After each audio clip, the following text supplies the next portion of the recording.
investigated reported disturbance at Acer Plaza? 10-4 dispatcher, verify address. It's Acer Plaza. Repeat, Acer Plaza.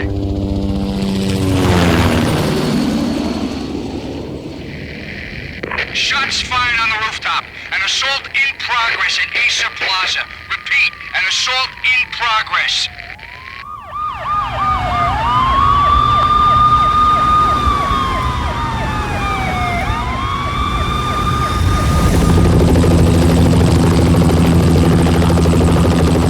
It's a war zone down here. 1085 dispatcher, need additional units. Additional units now. Officer in danger. Officer in danger. 10-5, please repeat. 10-5, all units, emergency. Officer in danger, Acer Plaza. Repeat, Acer Plaza, all units. They were all dead. The final gunshot was an exclamation mark to everything that had led to this point.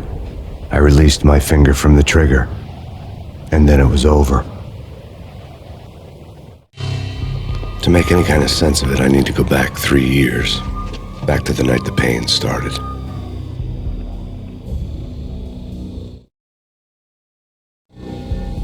I was still on the force back then. NYPD, Manhattan, Midtown North Precinct, Hell's Kitchen. So when are you coming to work for me, Detective Payne? You'd make me work undercover in some hellhole. Sorry, Alex. Michelle and the baby come first. See? My last smoke. It's bad for the baby. That's you, Max. A regular Boy Scout. See, Alex. Still on for poker Thursday night, right? Like taking candy from a baby. Life was good. Sun setting on a sweet summer's day. Smell of freshly mowed lawns. Sounds of children playing. A house across the river on the Jersey side. Beautiful wife and a baby girl. The American dream come true. Honey, I'm home. But dreams have a nasty habit of going bad when you're not looking. The sun went down with practiced bravado. Twilight crawled across the sky, laden with foreboding.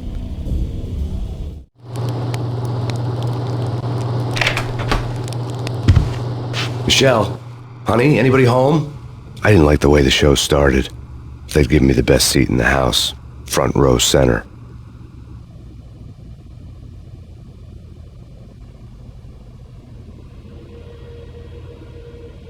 What the hell? Something ugly had been tattooed on the wall, a map of things to come. It was a poison syringe, a magic tag full of diabolical meanings.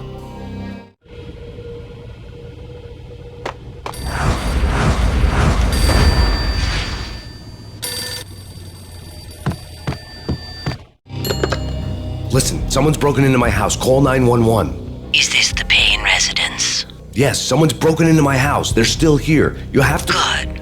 I'm afraid I cannot help you. Who is this? Hello?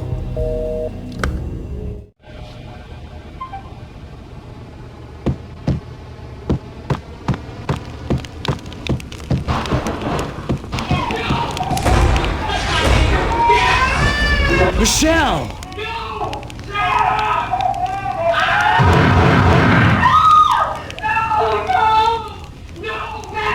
It's coming. Freeze! NYPD, drop it! Coming! No. No, please, God, no.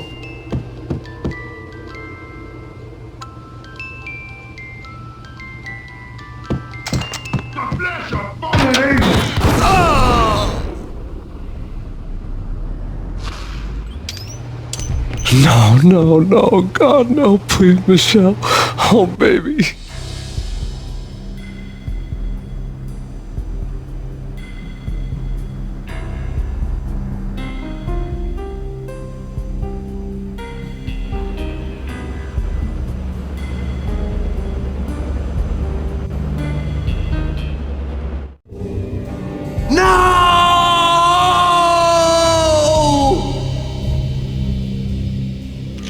That was 3 years ago.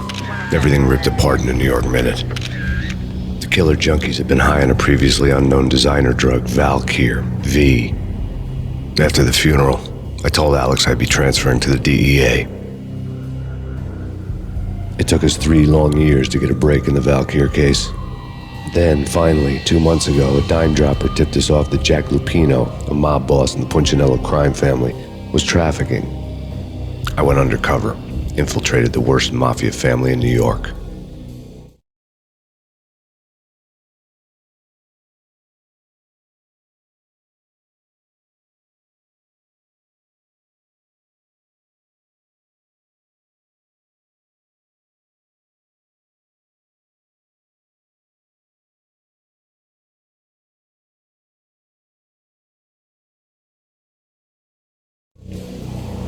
I came in from the cold and the dark.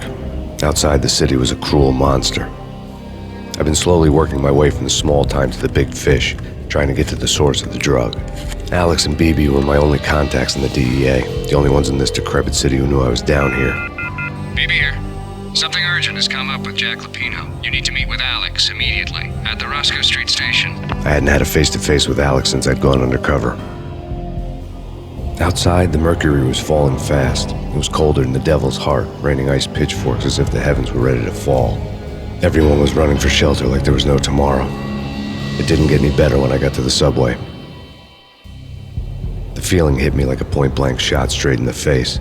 Something was not right about this. My Beretta stirred nervously under my coat, but the train doors had already shut behind me, and I was in for the ride. Next stop, ROSCOE Street Station, and Alex.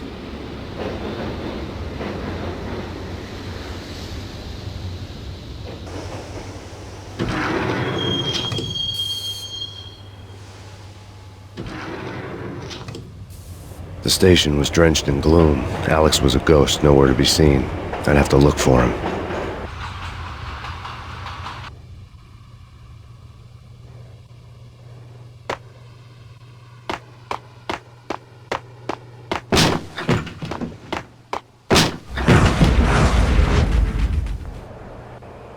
Death was in the air at ROSCOE Street.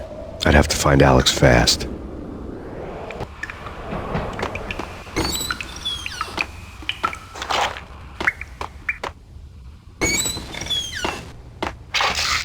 The pills would ease the pain.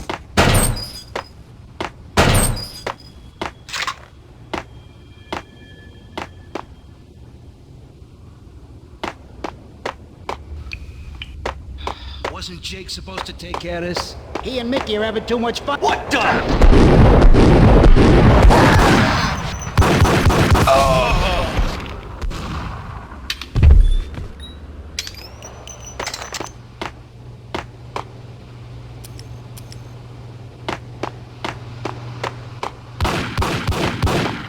Yeah.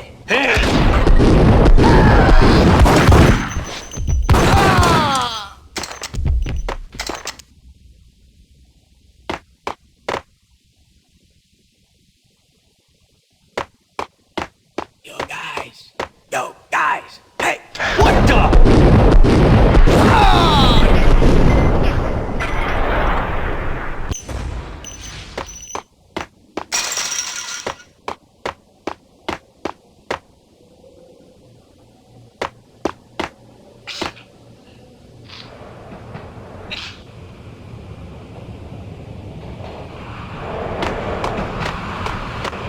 Hey, yeah.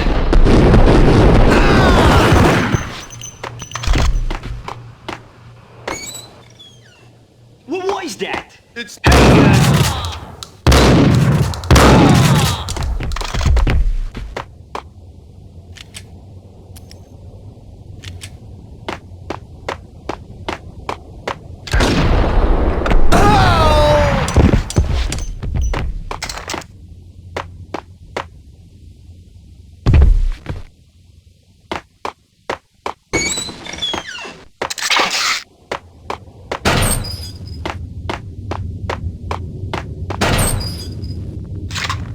While looking for Alex, I had ended up in the middle of a big-time crime operation.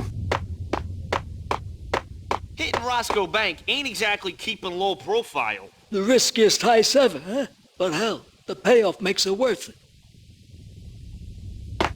What the hell?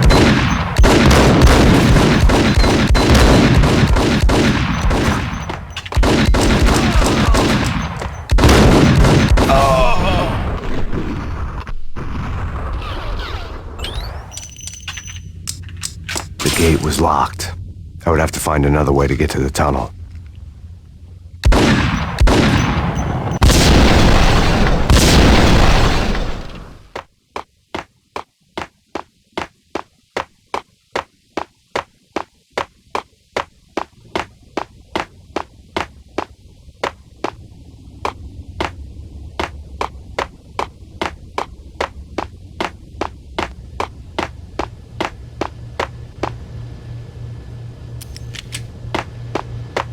Kiss it goodbye. No,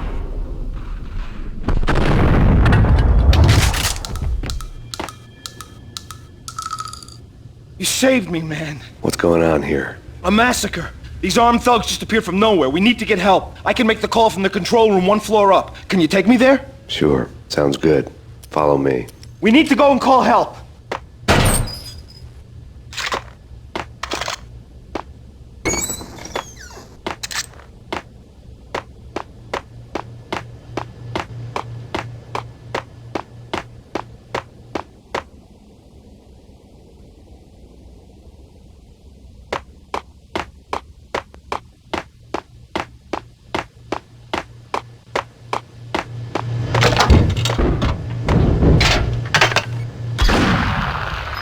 Home free. This way.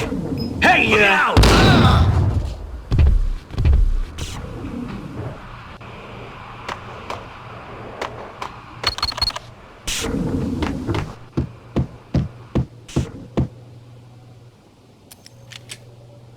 Get him!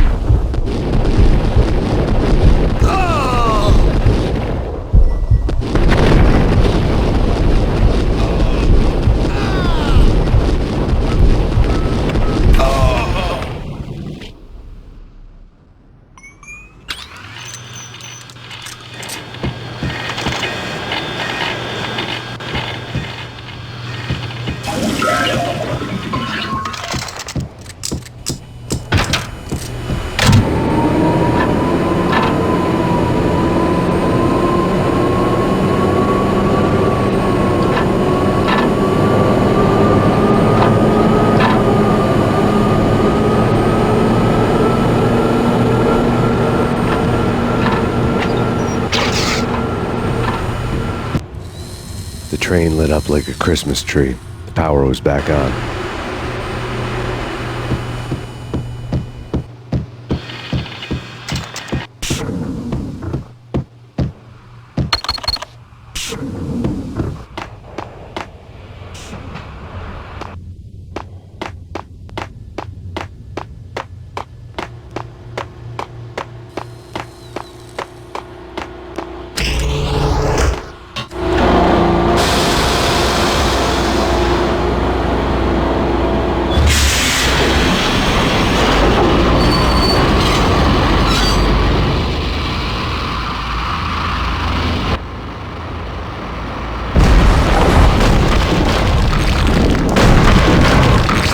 Being subtle.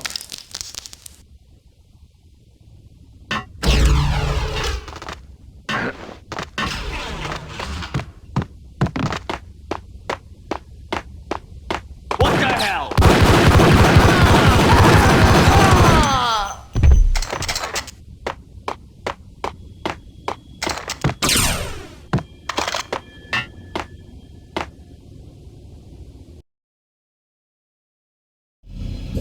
The rusty door led to an abandoned part of the station, closed off since the early 40s. Something big was going down at ROSCOE Street. Maybe that's why Alex had wanted to meet me here. Maybe not. One way or the other, I was gonna find out.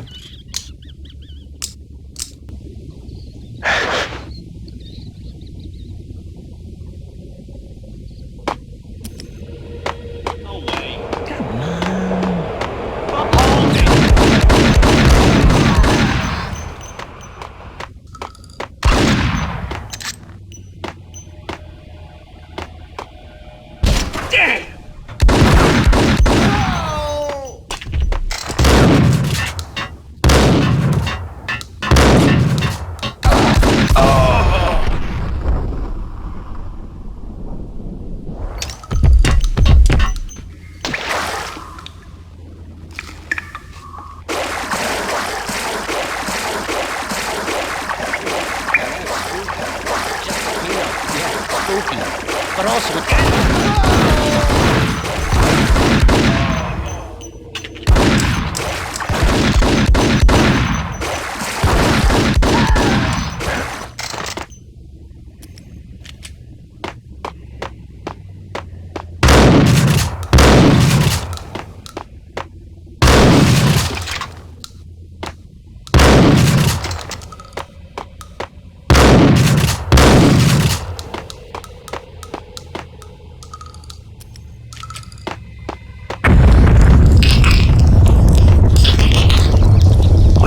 That?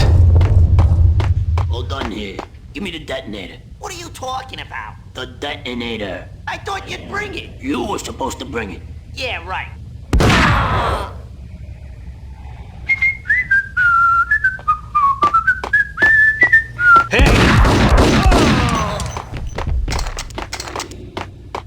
The door had been welded shut ages ago and the bomb was missing a detonator.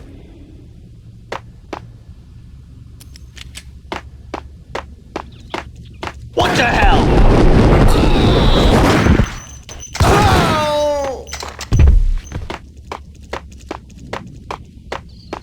Okay, fellas. The police are on their way. New York's finest are gonna be here soon. So stick to the plan. We've got our own private exit route. In and out, do your thing. Wham bam, thank you, ma'am. Down.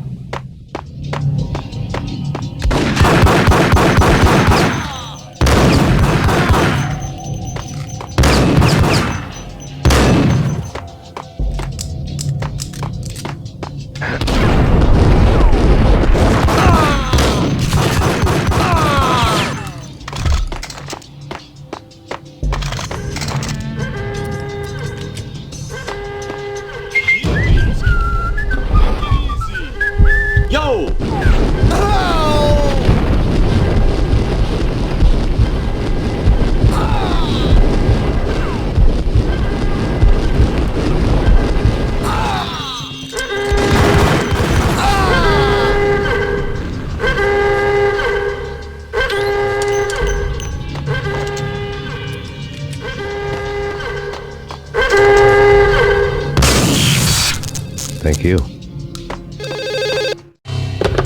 We come to you now live from the crime scene.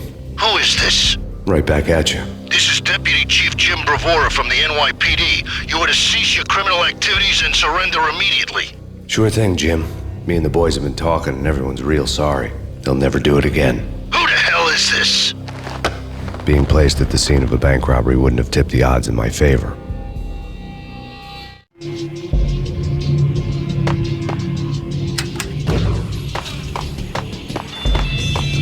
The bank robber's score lay on the table. The bank robbers have been after Acer Corporation bonds. The Acer success story had recently been on every channel and on the cover of every magazine.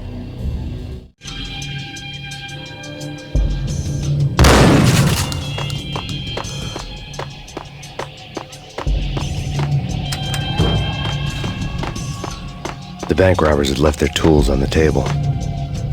Judging by the detonators, the crooks had bought enough explosives to send Lady Liberty into orbit.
Hold it! Max, Jesus, you almost gave me a heart attack! I nearly shot you! Alex, I'm glad to see you. What the hell's going on? There are more corpses here than at the city morgue! It's an armed robbery, a tunnel job straight to the ROSCOE bank vault through the old station wall. Is this white? This is Lupino's gig? This is Lupino's doing? Lupino's men? Really? You sure know how to pick a place? Can you get through? No, it's locked. We gotta get out of here. If it's Lupino, it's... Alex? Alex! There was nothing I could do. He was dead. I could tell by the empty, accusing stare of his eyes.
Alex had kept me relatively sane for the past 3 years.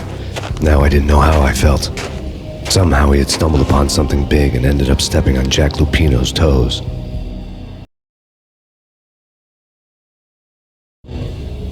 Lupino ran his racket of sex, drugs, and contract killings from a sleazy hotel in a slum block of tenements.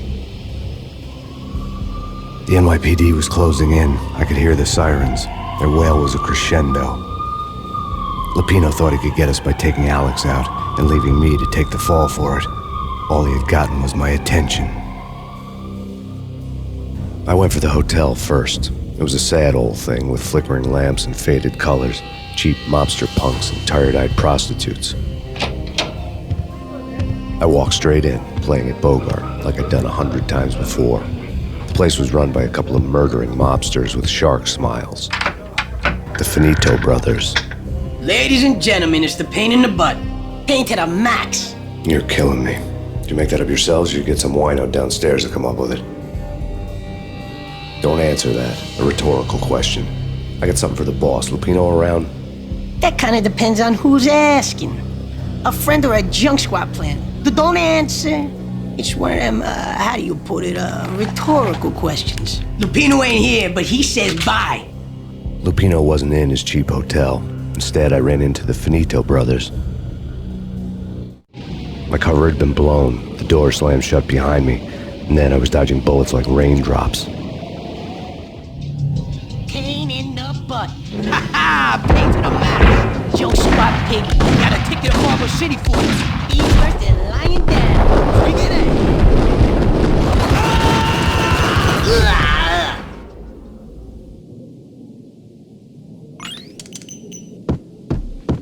A letter on the desk caught my eye. I had met Lupino only once. The gangster ran all his rackets through his right-hand man, Vinny Gagniti. Gagniti was a high-strung whiner on the verge of breaking apart, like an overamped Energizer bunny. He had the brains to run the business, but he lacked the balls, always falling short, taking his frustration out on underage addicts and call girls.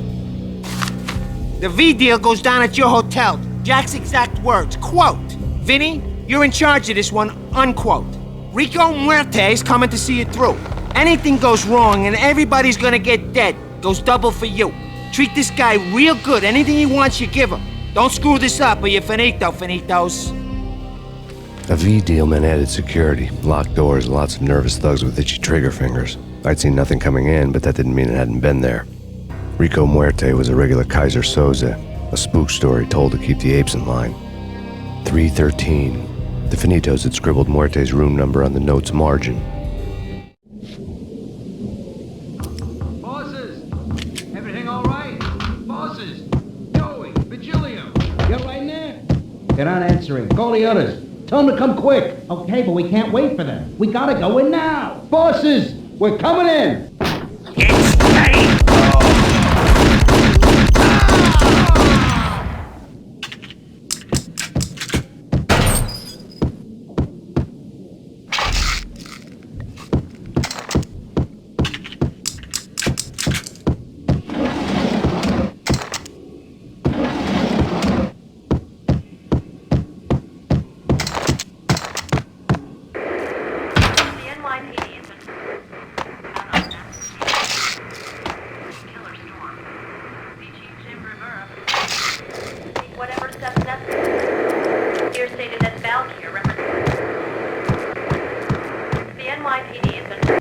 In his press conference today, the mayor stated that Valkyr represents a clear danger to New York and called for drastic actions to eliminate the problem.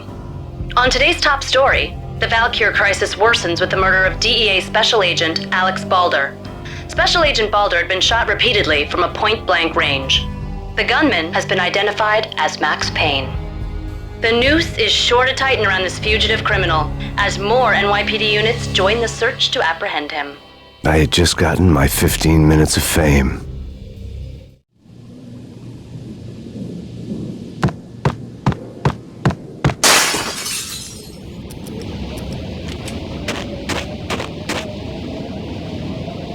Yeah, something's wrong with the bosses. Payne's there and they're not answering. Let's go already. Payne's gonna pay. In spades. Damn.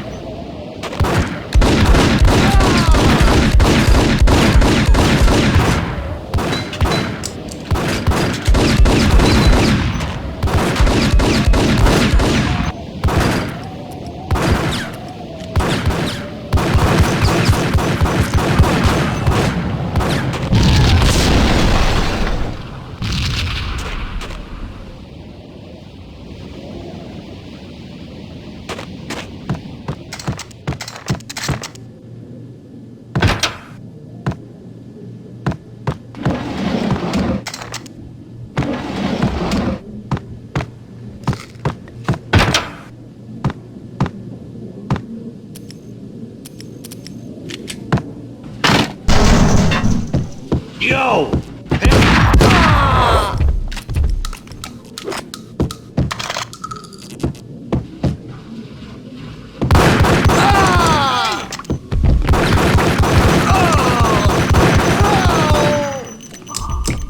Previously on Lords and Ladies. Lady Amelia, Marquis Valentine asks for an audience. Thank you, Lawrence. My lady. My lord? And now, in all...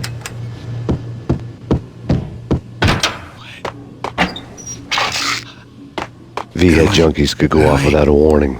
I had to be careful. Get away. Get away. It's Payne!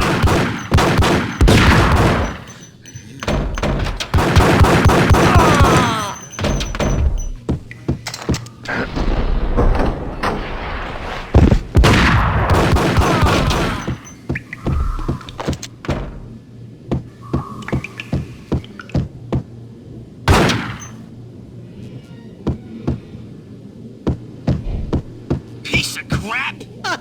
Oh, careful! It might kick. Got him down!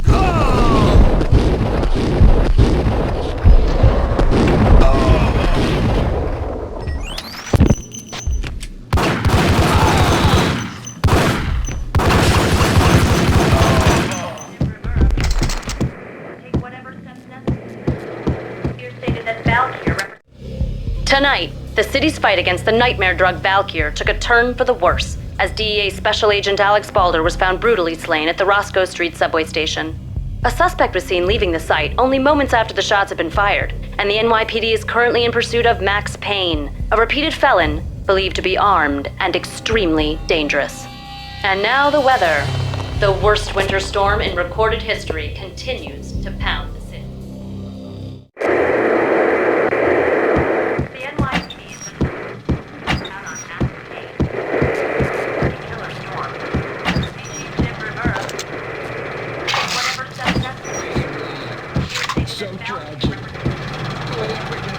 This party had been dead for a while. I couldn't say I was sorry I'd missed the show.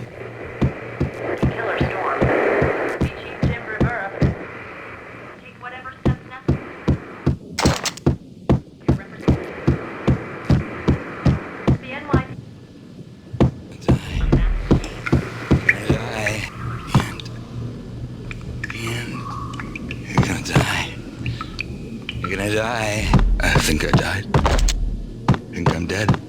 The end. What?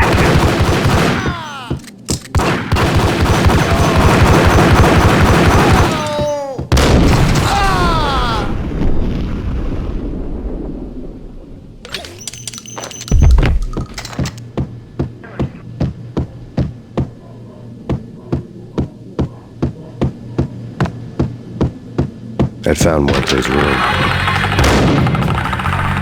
Muerte had received a letter.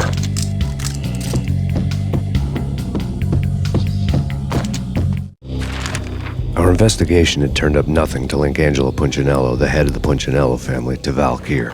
All tracks had ended with Jack Lupino. The letter in Muerte's room was signed by the Don himself. It was the first hint that the Kingpin knew what was brewing inside his syndicate. The trouble you got into after the Chicago screw-up. The Punchinello family bailed you out. You have been waiting for a chance to pay us back. One of our trusted boys has a monkey the size of King Kong on his back. We need your special skills for backup on a major deal. Collecting evidence had gotten old a few hundred bullets back. I was already so far past the point of no return I couldn't even remember what it looked like when I had passed it.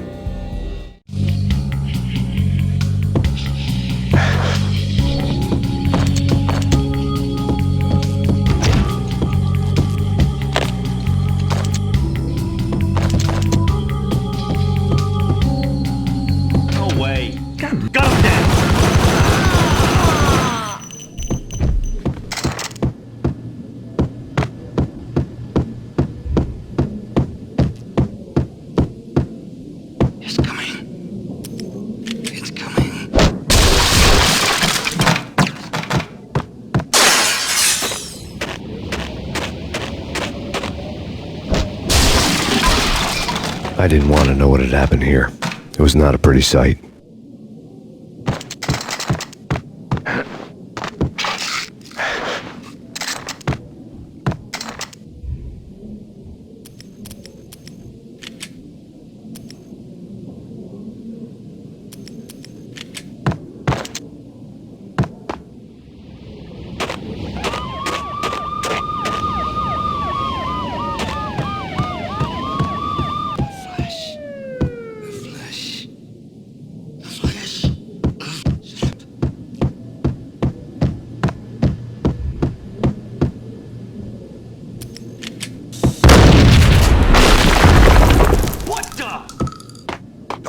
God damn!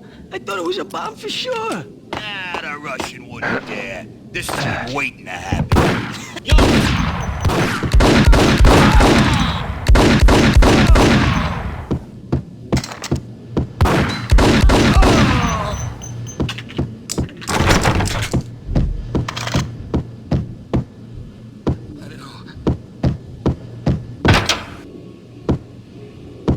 The hooker had left her diary on the table.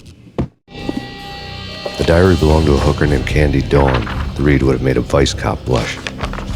Had talks with the mystery hag over the phone again. Sent her the latest One-Eyed Alfred tape. As long as the hag keeps paying for the tapes, the old man could come every day for all I care. She had a nice sideline, making secret X-rated flicks of her clients and selling them to the highest bidder. It would get her killed if her V-fix for the day didn't do it first.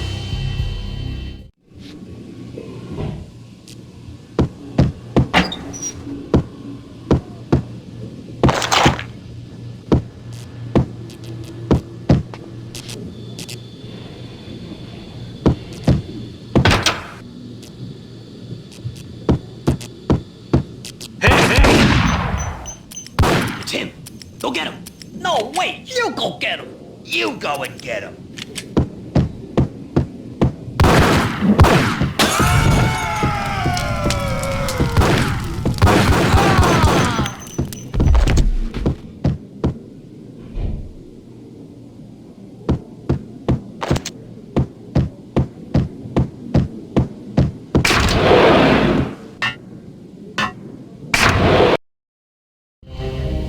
The old service elevator rumbled down to the bowels of Jack Lupino's hotel.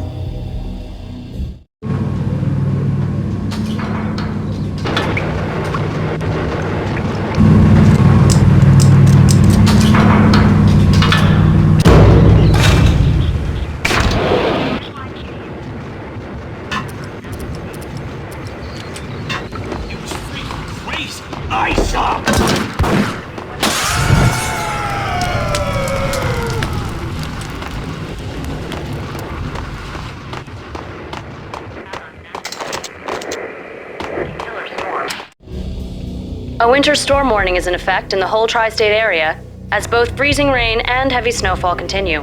Many roadways are already closed, and people are advised to stay indoors. The severe blizzard has ravaged New York for 3 days now, with no end in sight. We'd been snowed from the start in the Valkyr case. The forecast said there was plenty more where that had come from. But the snowbound city was on my side. Less chance of innocent bystanders getting caught in the crossfire.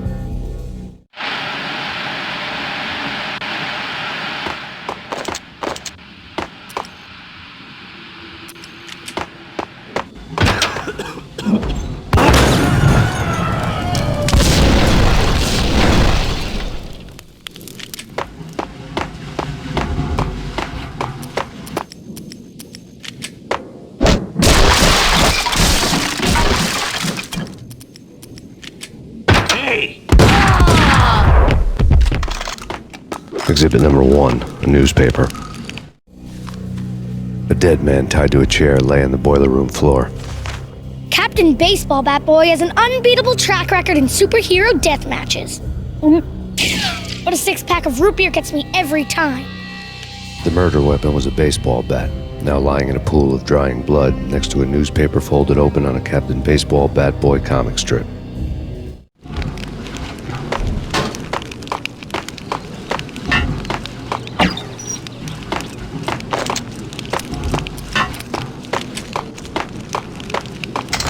Take vampire movies. Why are they always set in LA or Mexico? They can't even get a tan.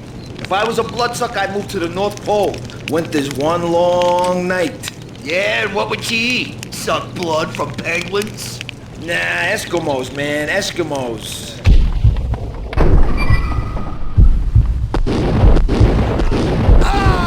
Gun him down!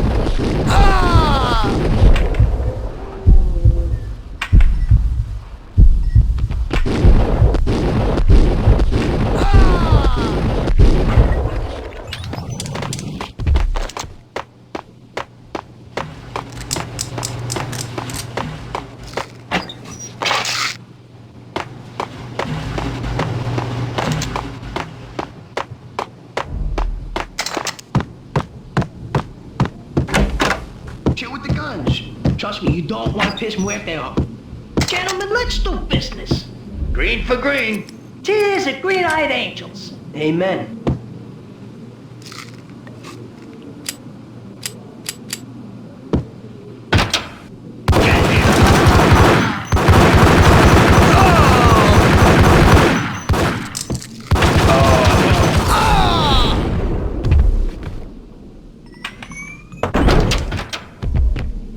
A lifetime ago, this would have gone down as a narcotics arrest.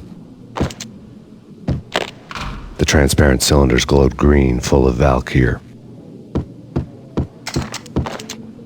It was dirty money. There was a key on the table.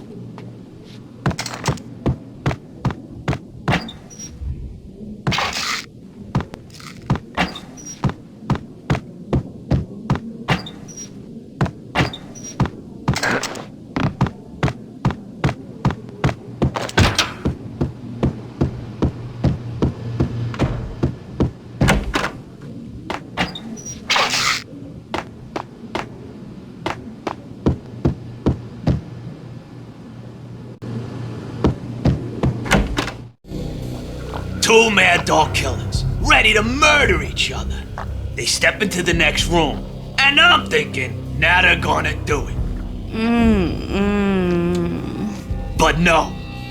They sit down in front of a TV and solve their differences with a kung fu fighting video game.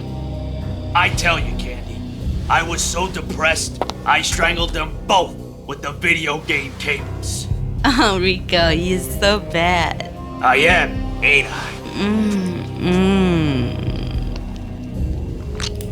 Rico Muerte, big-time hustler. Who the hell? It's that cop. Muerte went for his gun.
The antique switchboard was still in use. There was an old telephone switchboard in the back room of the reception area, the kind that made phone tapping child's play. It wasn't hard to picture a fat pimp sweating with headphones on, listening to his hookers talk dirty and fake orgasms over a web of party lines, the blood veins of New York. Right now there was a different set of moans and groans going on. Boss, it's Max Payne. He came, started capitalist. He killed him. Are you freaking kidding me? He's just one lousy cop. You better be freaking kidding me. Whack him. What's the freaking problem? Hello? Answer me. Hello? The word was out, a deadly virus released into the city's corrupt circulatory system. Something wicked this way comes. Max Payne at large.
Turn around, walk away, blow town.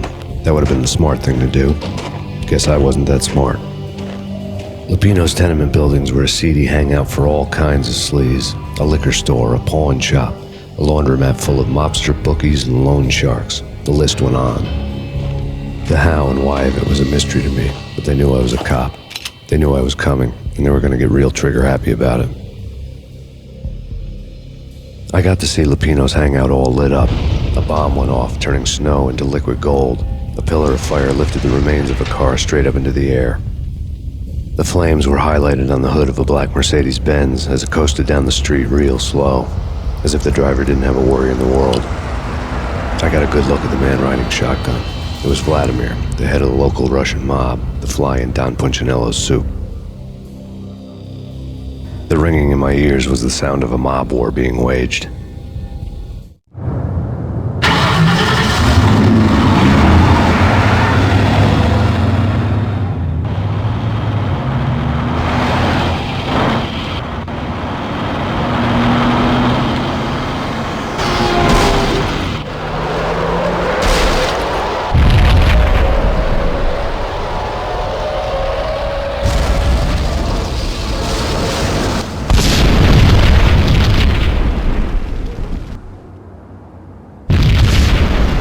Exploded inside the closest slum building. It was a lucky break.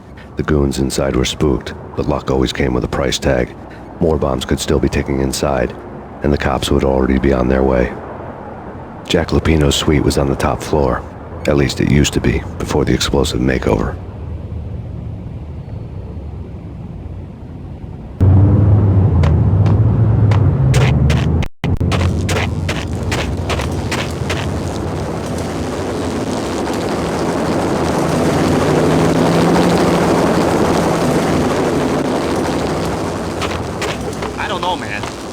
I don't know about this. Quit worrying, eh? Think of it as Christmas. The Russians are with Santa. Damn!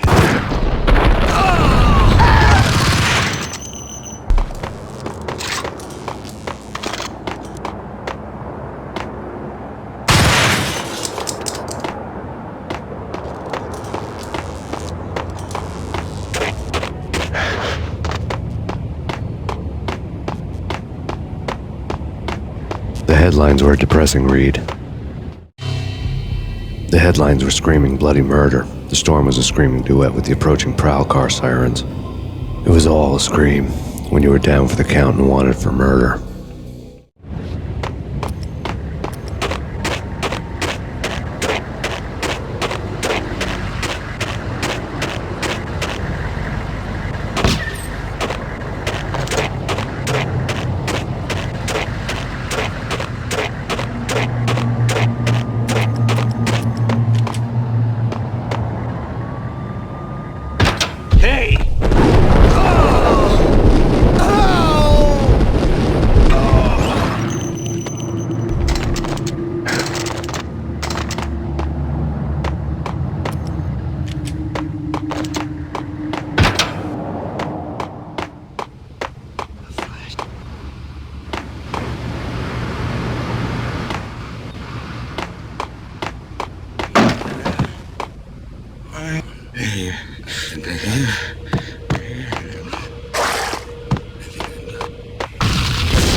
The whole building was rigged with explosives.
A beaten-up phone in the entrance hall was ringing. It could have been just a junkie in need of a fix, but it turned out to be something more sinister than that. Am I speaking to Mr. Payne? Who wants to know? My name is Alfred Woden. Tell me something I don't know. They know you're there. How? And what's it to you? I will contact you again. The cops arrived, sirens singing in the off-key harmony of a manic-depressive choir. I had a few minutes while the SWAT team would go through their usual routine. By the time they busted in, I needed to be long gone. Max Payne, this is Deputy Chief Jim Bravura from the NYPD. Drop your weapons and come out with your hands above your head. That's me. That's me.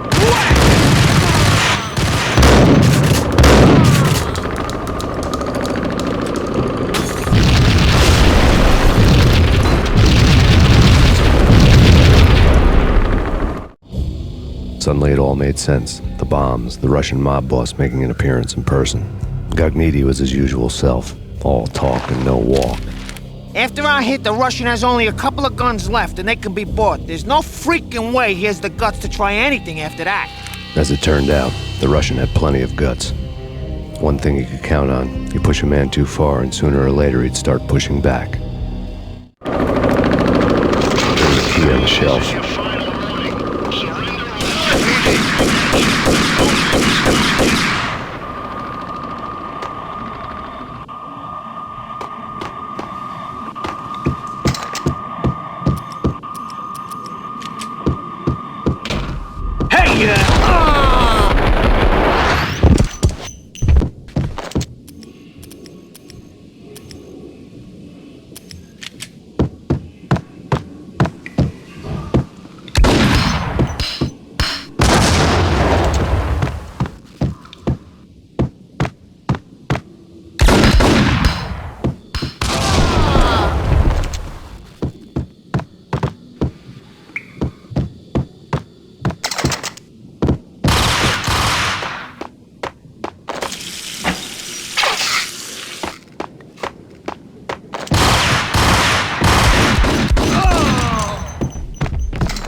The bombs had destroyed all the stairs up to Lupino's office.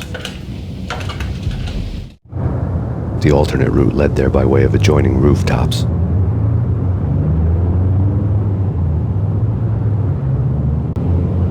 It's never been this cold. Never ever. It's like the sky's falling. Yes, sir. It's the end of the world as we know it. And I don't feel fine. I don't feel anything. Not a thing. I'm freezing my butt off. It's never been this cold. Never ever. It's like the sky's falling. Yes, sir. It's the end of the world as we know it. And I don't feel fine. I don't feel anything. Not a thing. I'm freezing my butt off.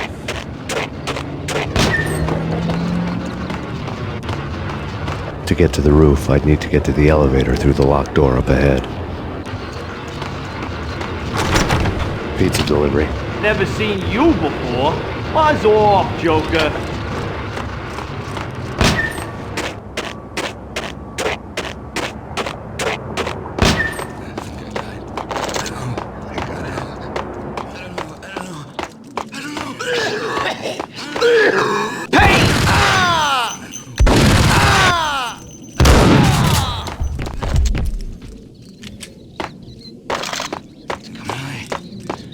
Hold it!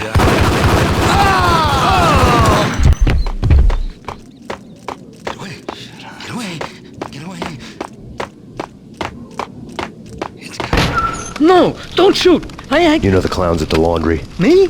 No. You're no good to me then. What? No, the laundry, yeah. I know him, yeah. Get me in there. Okay. You're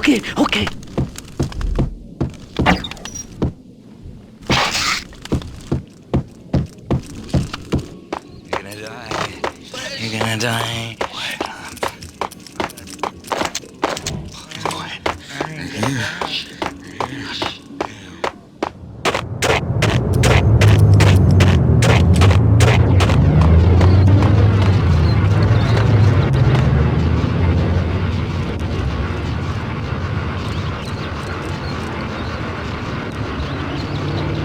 It's me. Open up. Let me in, quick. Not so fast.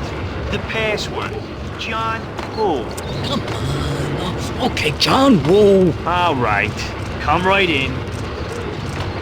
It's a trap! It's Payne!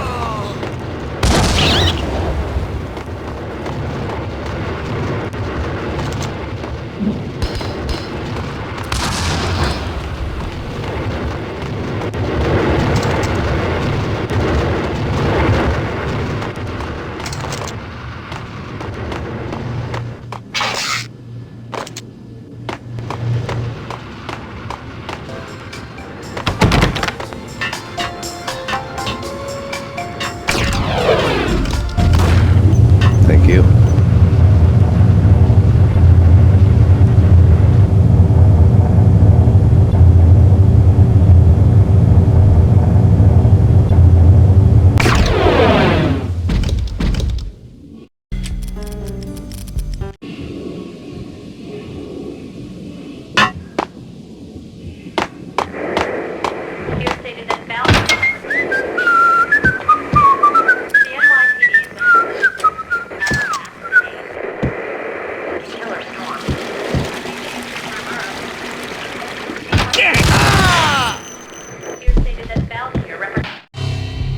New York City is in crisis tonight, with reports of Valkyr-related gang war in the streets of the Bronx. Apparently, Max Payne, wanted for questioning in connection with the slaying of a DEA special agent earlier tonight, is waging a one-man war against his former partners in crime. Among the listed casualties so far are notorious mafia members Joey and Virgilio Finito, as well as Rico Muerte, himself a fugitive from the law, and a suspect for several murders in the Chicago area. The NYPD has been placed on full alert. A citywide APB has been put out on Max Payne. Deputy Chief Jim Bravura has promised to take whatever steps necessary to bring him to justice. What those steps may be remains to be seen.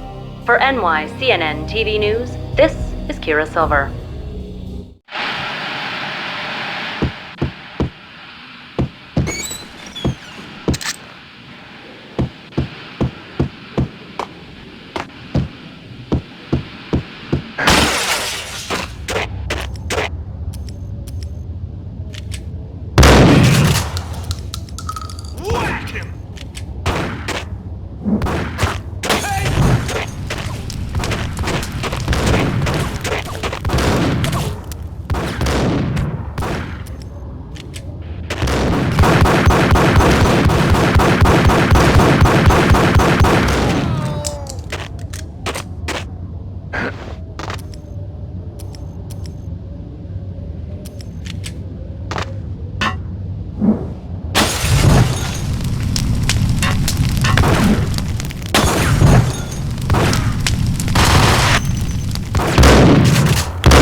Red, blue, or green? It's always red or blue in the movies. So, green? No, not the green.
Vinny Gognitti, just the man I've been killing to see. Payne? Freaking fed! I knew from day one there was something screwy about you. What do you think you're doing? You're a freaking cop. You ain't got squad on us. You can't just come in here waving your piece like it meant something. Yeah! Oh my God! Oh God, you shot me! Ah! You're dead, Payne! What the hell are you waiting for, you apes? Kill him! Kill him! With pleasure, boss. Gognitti bailed. I made like Chow Yun Fat.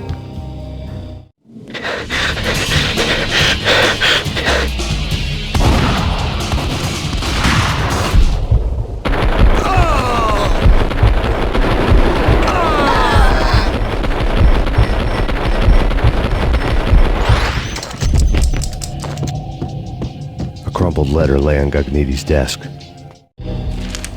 The letter was addressed to Don Punchinello, but Vinny had never had the nerve to finish it. Jack's gone voodoo. Just the other night, he shot Dino because he wanted to see what his brains looked like splattered on the wall. He's a freaking mad dog. We're running out of men and business fast. Gognitti had been living in mortal fear of his boss. Jack Lupino was a psycho.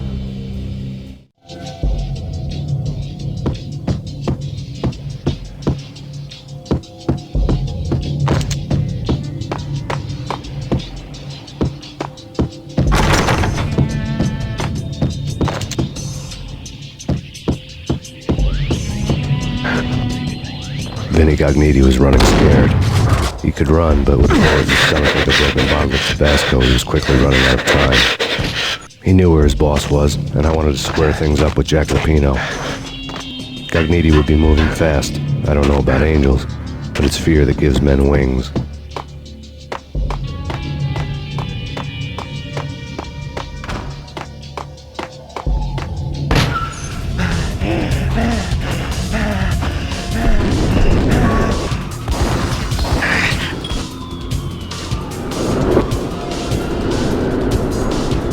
Gognitti hitched a ride.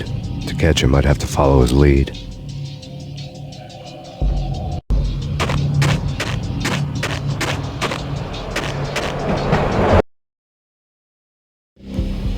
This was my second train ride of the night. The way it started didn't promise anything better than the last one.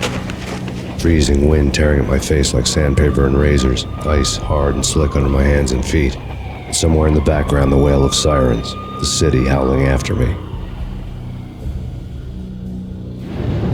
New York sped by in fast forward.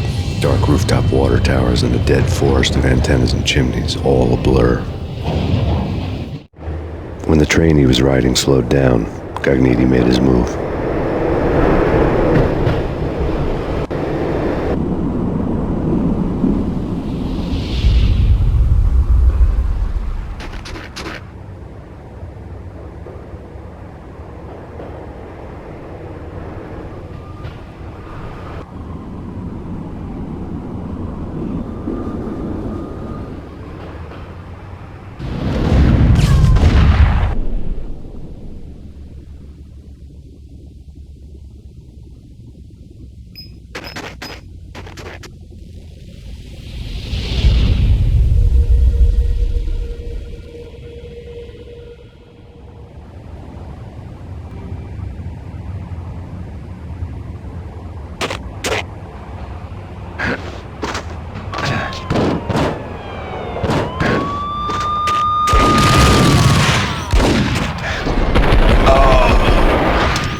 It's Payne! He's coming down the stairs! Shoot the bastard!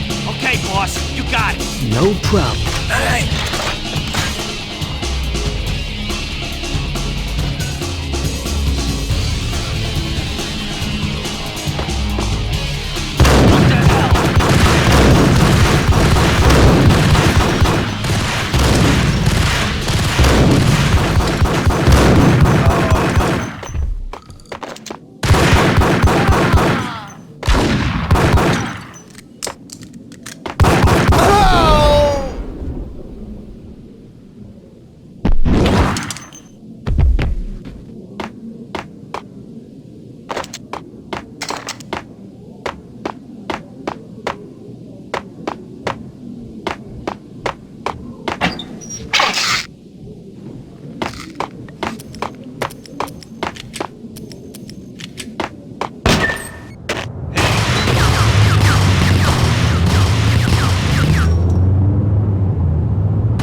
Yeah.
richer than that, wise guy. Freaking rich.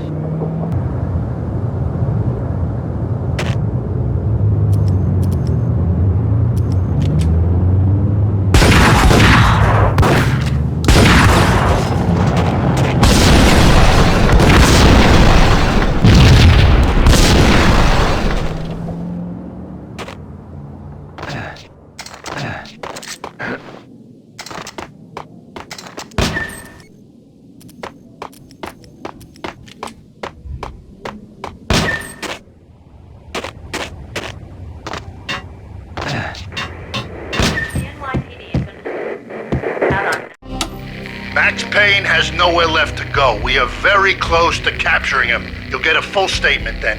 Right now, I've got better things to do, ma'am.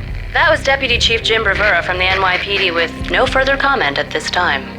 Apart from his suspicious food habits, I figured Bravura to be one of the good guys. Fate had just dropped us on different sides in this. But when it came to capturing me, he was way out of his league. I had already ditched the cops a couple of rooftops back. For now.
Open, goddammit! Payne! I'll kill you, you lousy freaking cop!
Gagniti ran out of steam in a dead-end alley with steam boiling out of the sewer grates like all the fires of hell were burning high beneath us. It was shakedown time. Where's Lupino? Screw you! Bad start, Vinny. Police brutality! I rate pretty high on that. You can't just hurt me in cold blood? Just keep telling yourself that. Listen good, Candyman. I'm not gonna be anybody's fall guy. I want to know where your boss is hiding. There was no glory in this. I hadn't asked for this crap. Trouble had come to me in big dark swarms. The good and the just were like gold dust in the city. I had no illusions. I was not one of them. I was no hero. Just me and the gun and the crook. My options had decreased to a singular course.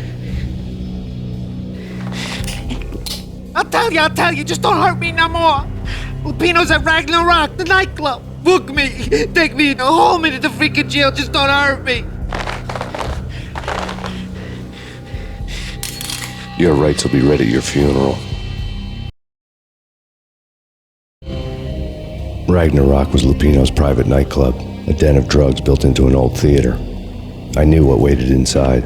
V-head junkies ready to explode in random acts of senseless violence, and Lupino's goon squad, the worst stone-cold killers this side of hell. Ragnarok was as inviting as a headache, flickering and flashing to a machete. The belly of the nightclub was a gothic theme park that began with bondage games and led to the nasty stuff from there.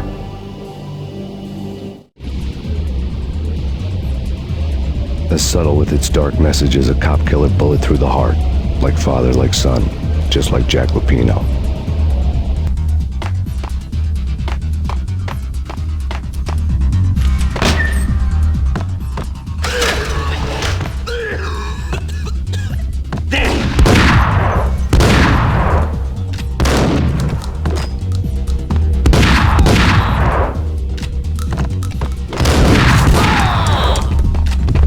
book had never been a bestseller. Given the setting, I was surprised to find that somebody had been passing time reading. The paperback was entitled The Age of Murder and Storm.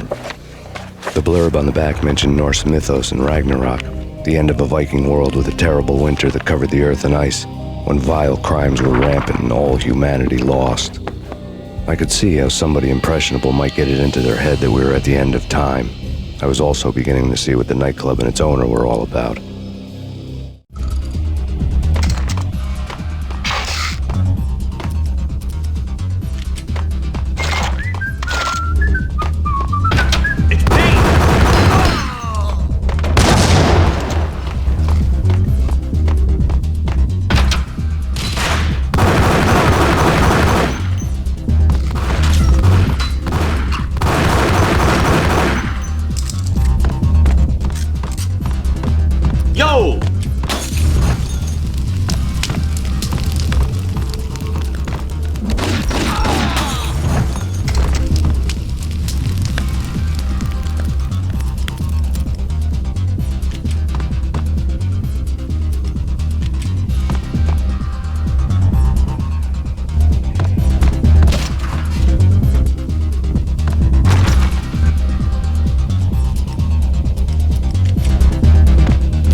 On the occult had been piled on the table.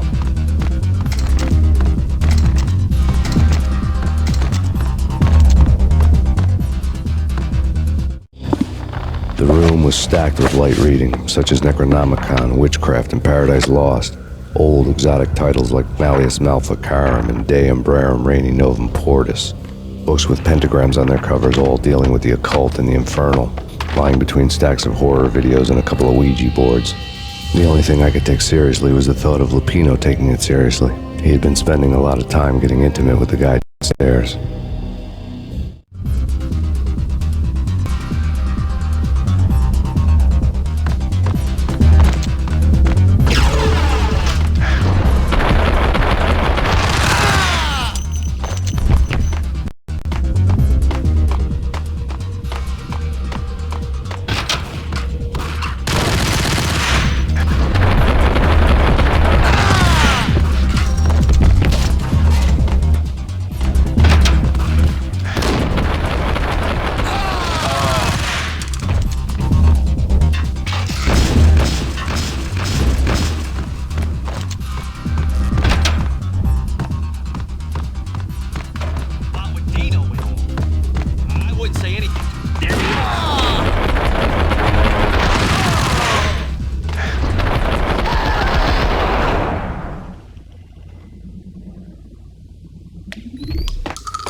Ice him!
backstage area led to Lupino's inner.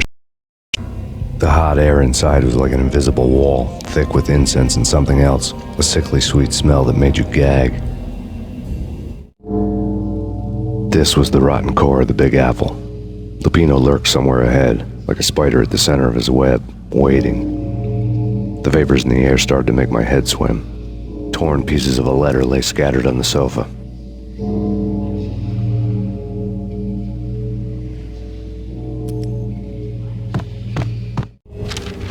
Punchinello had threatened Lupino in writing.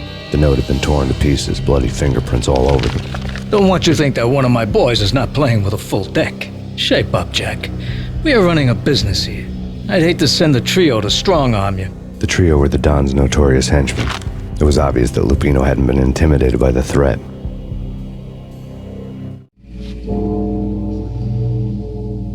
Lupino's notes covered the table. Jack Lupino was crazy, all right. The table was scattered with notes of demented arcane nonsense written in rusty blood, a mishmash list of demons, devils, and dark gods evoked. Beelzebub, Asmodeus, Baphomet, Lucifer, Loki, Cthulhu, Lilith, Hela, blood given to you all. He was after that old Faustian deal, your soul for power and fortune. Just sign on the dotted line with your blood. Lupino's notebook lay on the pedestal. Jack Lupino was crazy, all right. Mythic wolves, let loose to devour the sun and the moon. Lupino is the wolf. I'm Mr. Beast, the big bad Fenris wolf. I'm the end of the world man, wearing the flesh of fallen angels. After Y2K, the end of the world had become a cliché. But who was I to talk? A brooding underdog avenger alone against an empire of evil, out to right a grave injustice. Everything was subjective. There were only personal apocalypses. Nothing is a cliché when it's happening to you.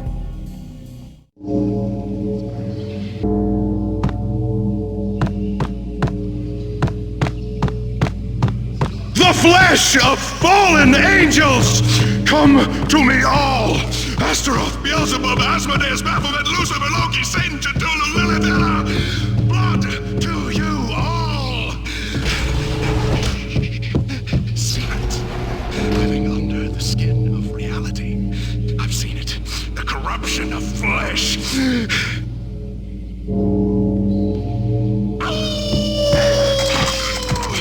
I'm the wolf, yeah! I am the wolf! It's close. It's coming. You have come. A witness to the end of time. It's now! I will rise to her side! I don't need the words! I'm beyond the words! Hold it!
I had known there'd have to be a catch in it somewhere, and this one was the Empire State Building of catches. Lupino was pumped up and dying to go 15 rounds with a mutant alligator. And then he started this spooky monkey talk, straight from a bad dream. Mine. I have tasted the flesh of fallen angels. I've tasted the devil's green blood. It runs in my veins. I've seen beyond a world of skin, the architecture of blood and bow and arrow. Death is coming! She is coming, and hell follows with her. This is the twilight winter. I am ready to be her son. Her time is now, and all who stand in her way must die!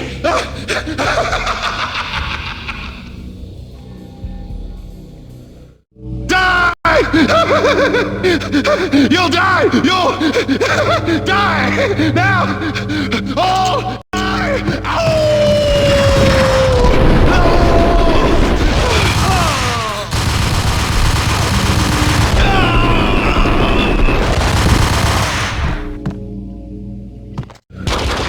When Lupino finally went down, I wanted to make real sure he'd stay that way.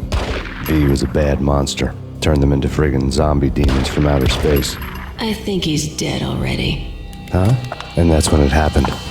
But dead or not, you've got the wrong guy. In stepped this knockout femme fatale holding a gun to my face. I returned the favor. Lisa Punchinello. Lisa Punchinello was the Don's wife. Mona Sachs, Lisa's evil twin. Your safety's off, evil twin. You might hurt someone with that gun of yours. Lisa's the damsel in distress. I'm the professional. I'd blow you away without batting an eye. Sure, and you can check out my credentials splattered all over this joint. Jack couldn't have framed you, not the state he was in. We're after the same slime bag. Angelo Punchinello's the one who murdered your friend and framed you with it. You know this for a fact. I've got my sources. I don't have a clue these days. I just shoot them as they come. Who put a contract on the archfiend? This one's mine. I hate the guts of that sadistic wife-beater. Why not pool our bullets for this one? I thought you'd never ask. My finger was starting to twitch. How do you like your whiskey? I'm easy, as long as you don't try to slip me a Mickey. You're a real angel, Max. It was good stuff. Tasted sweet as honey going down. Nothing personal. Can't risk you going berserk and getting Lisa killed.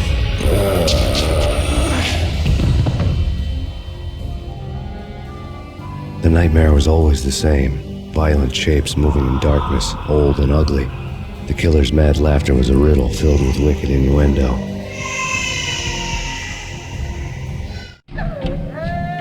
Somewhere, the baby was crying.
Should have known it when we found you snoring next to Lupino's corpse. A comedian, huh? The pictures were filled with good old times. Alex and I had a few moments of glory between us.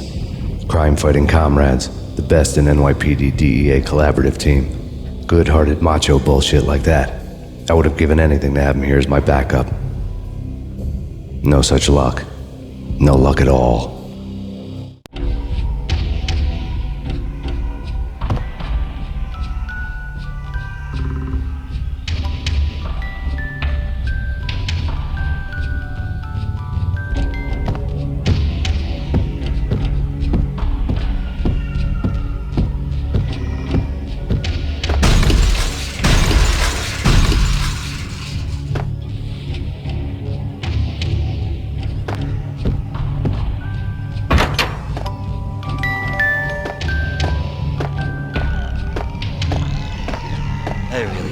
watch cartoons.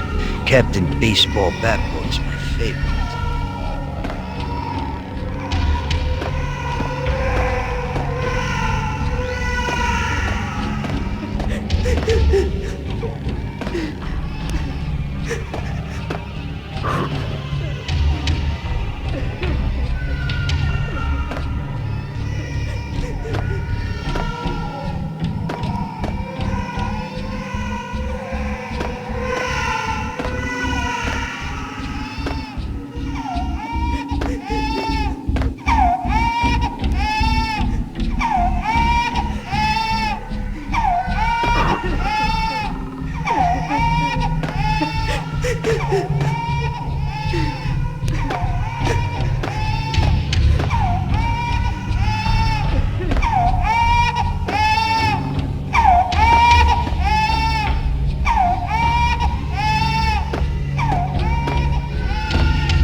No, please, God, no.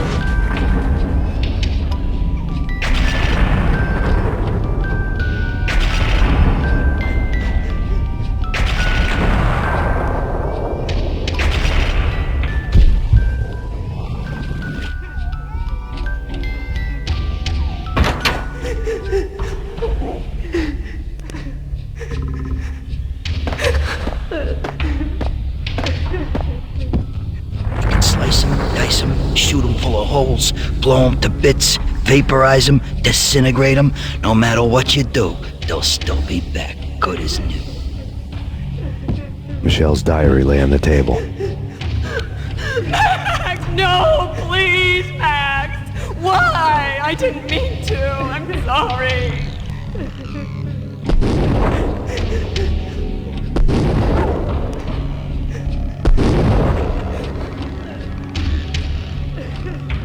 Murderer! You killed her! Nothing like that ever happens in the real world.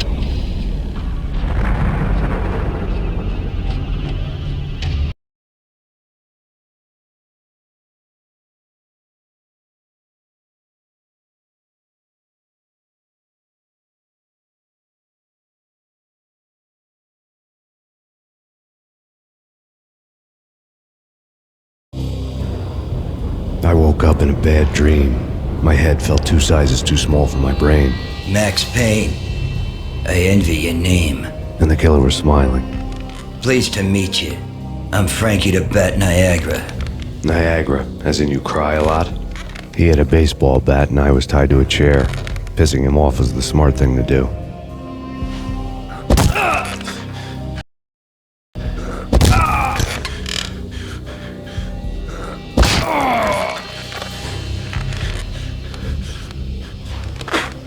Nothing wrong with a little laugh now and then.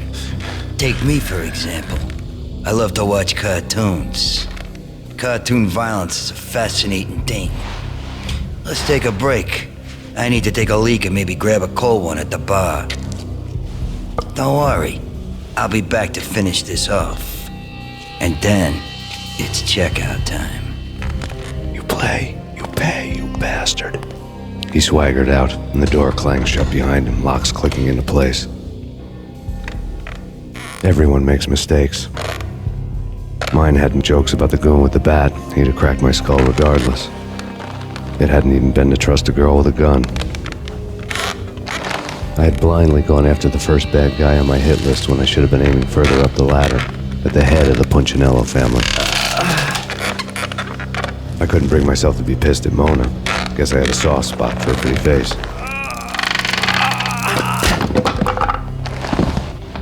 But when somebody decides to play baseball with your head, you tend to get sore. They had dragged me back to the basement of Lupino's hotel. I was beaten, bruised, and blue. I felt like the chair I had broken to get free.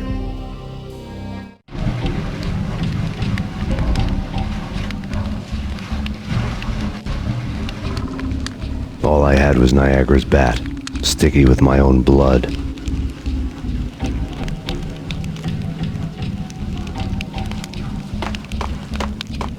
Without a gun, I'd be no match for Frankie's men. I'd have to play hide and seek with them.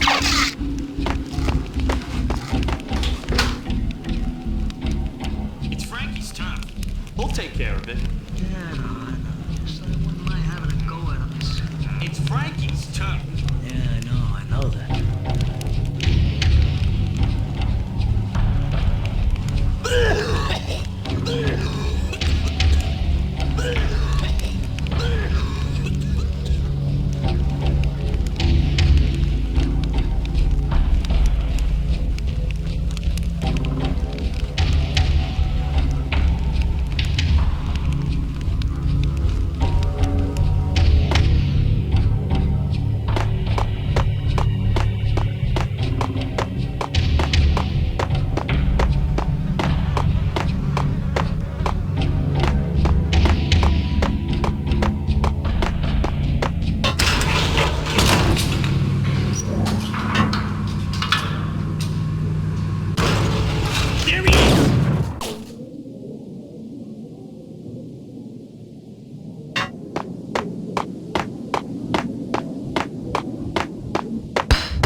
Things were fast going from bad to worse.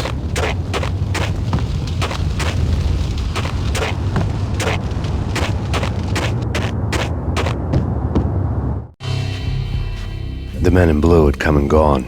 They had decorated the place with chalk outlines and tied it together with yellow tape. The cops who had stayed behind were dead. Frankie, his boys, and I had the place all for ourselves.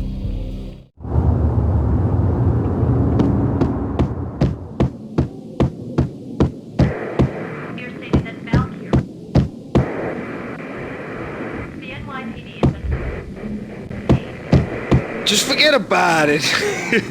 Just forget about it. Hey, just forget about it. That crazy witch, you should have heard her. She was a real scream when the boys caught her trying to cap the Don.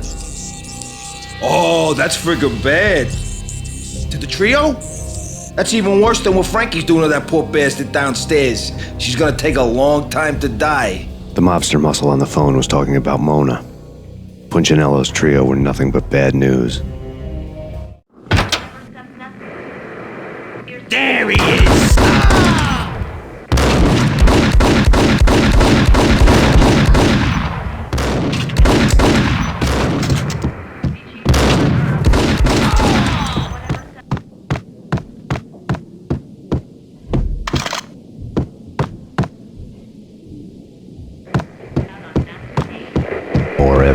Punchinello didn't like neglected. The fact remains that all the victims so far identified in the Ragnarok shooting have been known criminals, many of whom had large doses of V in their blood. Reliable sources say that Max Payne was also among those killed, although no body has been recovered at this time. Reliable sources. That meant somebody thought the Mafia had me, didn't want the cops snooping around anymore. The body would be delivered to them barely recognizable. Case closed. Don Punchinello had the power to be that reliable source, which was no news. But his news was old news. Framing me hadn't been enough. Don Punchinello had put a hit on me. He wanted me dead, and it had been important enough for him to give written instructions to Frankie about it. Max Payne should die like a dog for the trouble he's caused. Frankie, I know I can trust you to give this matter the dedication it needs.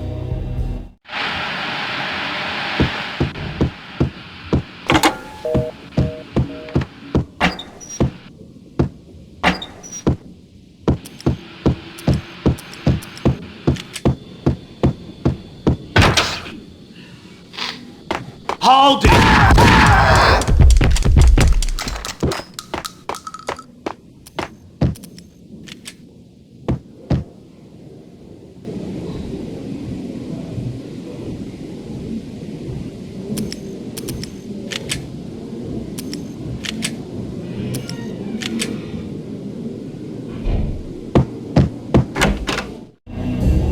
The hotel bar was fast developing quite a history.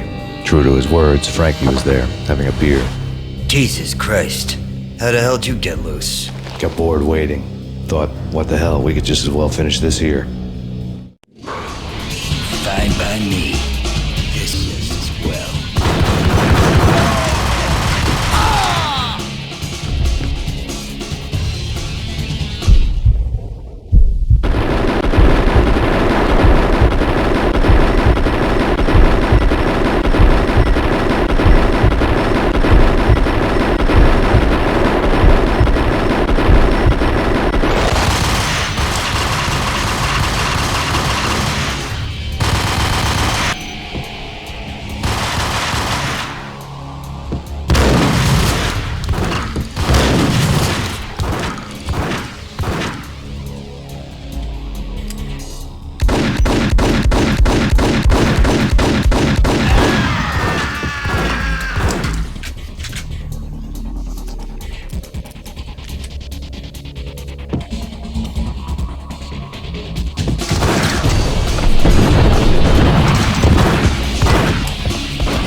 Thank you. You've been a lovely audience.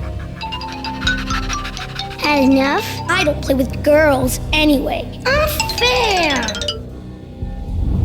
I spotted the tail as soon as I left the hotel. A big black Mercedes. I had seen the car before. That time it had heralded impressive explosions. Vladimir was back. Bang! You're dead, Max Payne. I might have laughed if I remembered how. What's this supposed to be? Cops and robbers? Look, you want something with me? Get in line. Peace, man. Relax. You know you are a real news item. Armed and dangerous. I am going to make you an offer you can't refuse. I've always wanted to say that. It's a bum rap. I've been framed. That's a moot point. Whatever you did or did not do, I'm sure you had good reason for doing it. Want to hear me out? I'm listening. Punchinello messing with V is bad for business all around. But that's not all. There is this guy, Boris Time, used to pull jobs for me. He's the captain of the cargo ship Charon. Now the bastard turncoat has gone over to the other side, Punchinello's. The ship's loaded with high-res hardware, guns, my business. If Punchinello gets hold of that cargo, he's won and I have lost. And you'll have your work cut out for you. If you want to get to Punchinello, you will need heavy-duty persuaders. I am just the man to get them for you. Change the ship back under my flag, maybe pop 2 in the traitor Dime's head while you're at it. You'll get enough guns to start the apocalypse. You in or out? Let's get this show on the road. Vladimir was one of those old-time bad guys with honor and morals, which made him almost one of the good guys. None of us was a saint. The Brooklyn riverfront was a maze of rusty containers, sharp-boned cranes looming up from the snowstorm. On a night like this, you couldn't help but think of the dark army of dead men sleeping with the fishes, cement shoes in line. No Minotaur lurked in this labyrinth, but somewhere out there, on the clanking deck of his cargo freighter, the skipper of the Chiron was waiting, like the ferryman of the river Styx.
Hold it!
Raise the bridge.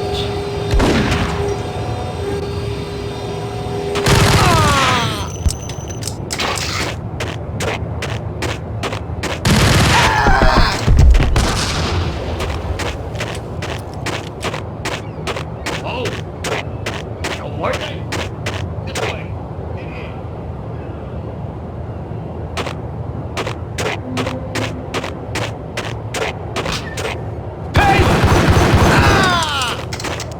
I doubted the letter was a receipt.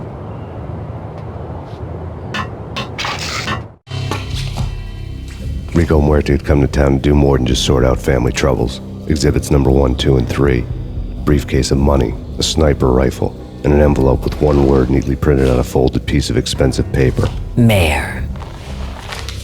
It didn't sound like a mafia contract at all. It was too cold and too to the point.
dust had crept over the sides of the cargo steamer a long time ago.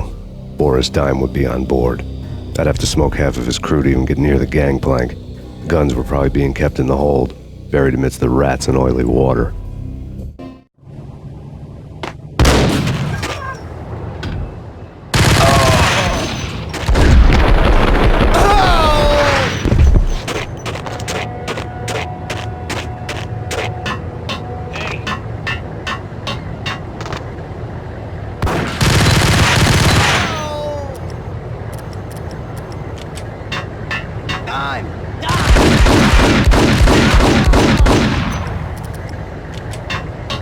Hold it!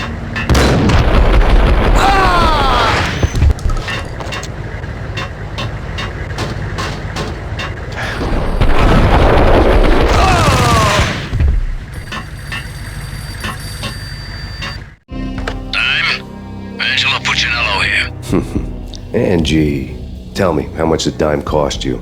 I bet it was more than his name. Max Payne. Right the first time. You're dead, punk.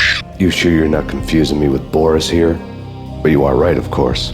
Pretty soon we should get together and have a talk. You son of a... Pissing Punchinello off was a dangerous game, but when people get mad, they make mistakes. I should know.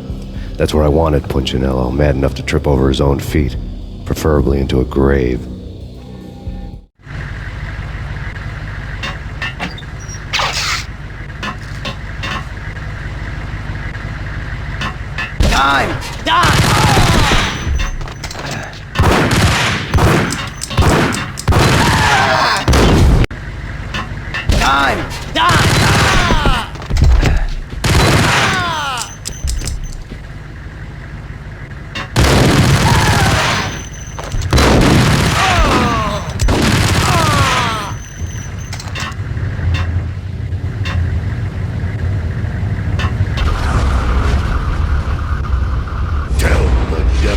Dime sent you.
Anybody who says different is calling me a liar. Glad I'm here. Collect all the guns and ammo you want. Meet me on the bridge afterwards.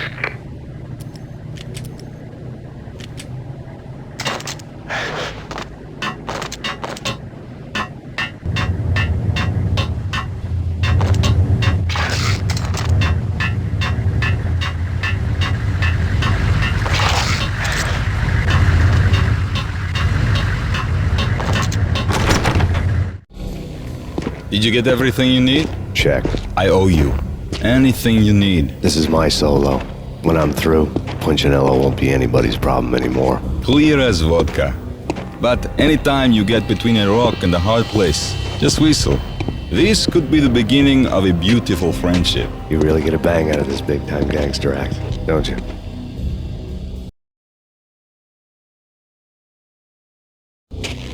Even with all this firepower, I figured I couldn't get to Punchinello at his manor. I could only hope that he wouldn't pass a chance to hear me beg, to see he's won. This is Max Payne. I want to cut a deal. Payne, you're a dead man. That's what everybody keeps telling me. I got your ship and her cargo. I want to meet. No pain, no gain. Capiche? You know my restaurant? Yeah, I know it. Why Punchinello's restaurant had seen better days. Snow was falling like ashes from post-apocalyptic skies, but that was outside. Things would soon get hot in the Don's restaurant. I knew it was a long shot, Angelo Punchinello actually showing up, but there was no crime in hoping.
Get me. The feeling was mutual. He was trying to put out my flames with gasoline.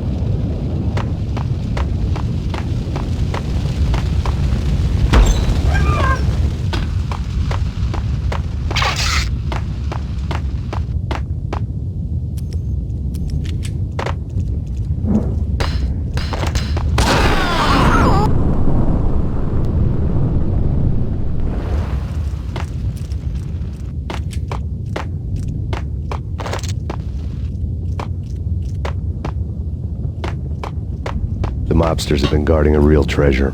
The way out of this disco inferno.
Vlad had seen my smoke signals.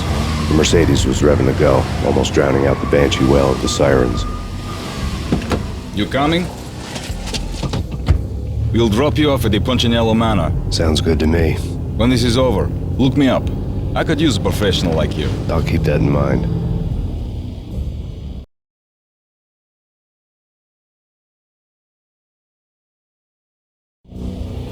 The night groaned with cold. The garden lights flickered nervously. In their light, the falling snow was dead white before the darkness ate it up. I had heard the stories. The trio were mad dogs. They'd have hung the heads of their enemies over the manor gates if the capo had only let them. Punchinello wanted pain. He'd see the pain. The trick in my situation was that there was no trick, no matter what the movies tell you. No rules, no secret mantra, no roadmap. It wasn't about how smart or how good you were. It was chaos and luck, and anyone who thought different was a fool. All you could do was to hang on madly, as long and as hard as you could. Someone had graciously left the back door open for me and killed the guards. My money was on Mona. I knew the trio would be standing between me and Punchinello. I had read their rap sheets, thick as phone books. No one would be walking out of here alive. The numbing cold of the broken night had followed me in. Upstairs, the trio tangoed down the manor halls to the silent rhythm of their murderous hearts, the blood of their victims rust on their lips. Vince Mugnano, Pilot Providence, a.k.a. Big Brother, and Joe Deadpan Salem. The pistol was a frozen lump in my hand, piercing the skin, gnawing me to the bone.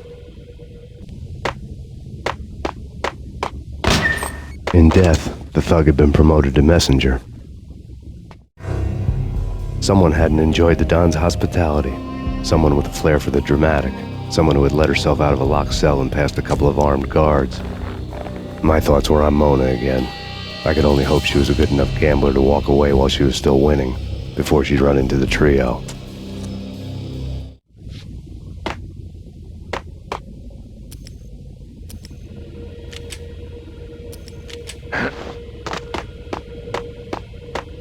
Payne!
He's here! It didn't take me long to run into the trio.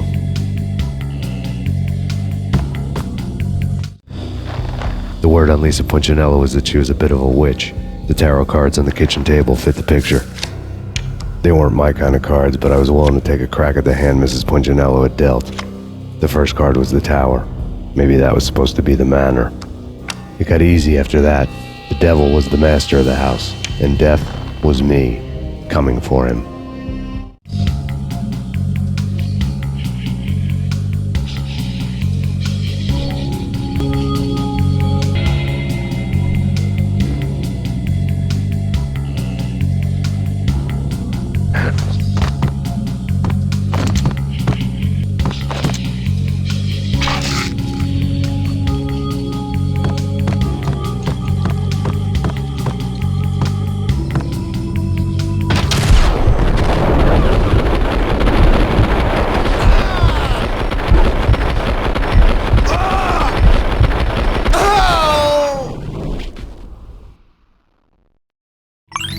One down, two to go. Hold it!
him dead.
Two down, one to go.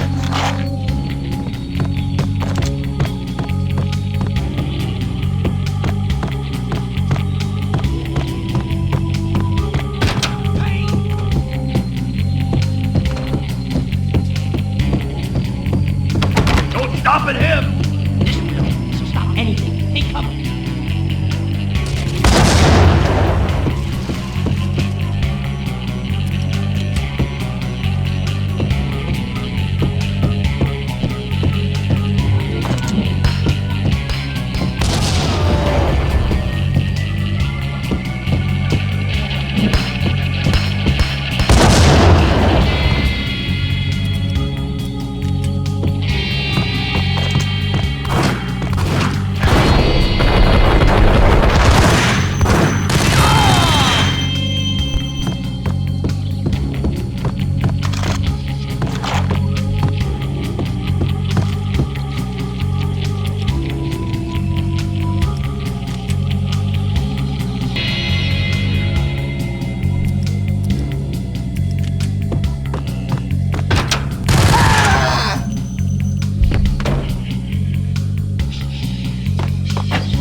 It was too late for her. You're a real angel, Max. I couldn't tell whether it was Mona or her sister. The body was a mess. The sick bastard had really gotten a kick out of it.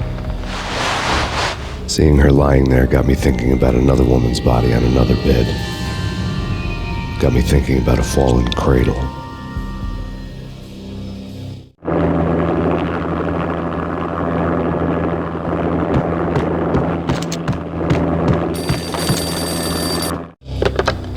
Max Payne. Talk to me. Alfred Woden. You've got company. An armed helicopter just landed on the manor grounds. You must hurry. The more the merrier. In the road, Vince Mignano.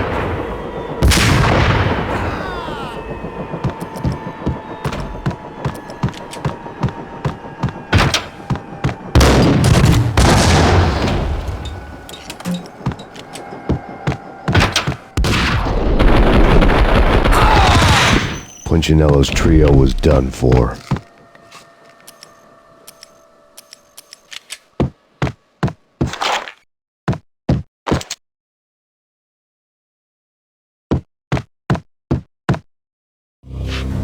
Outside my door.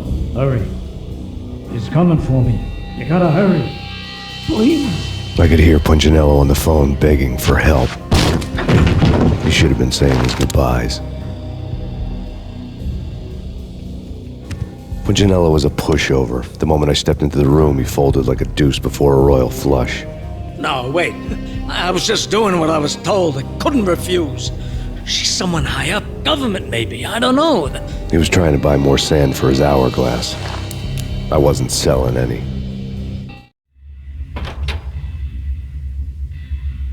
No, I told him not to.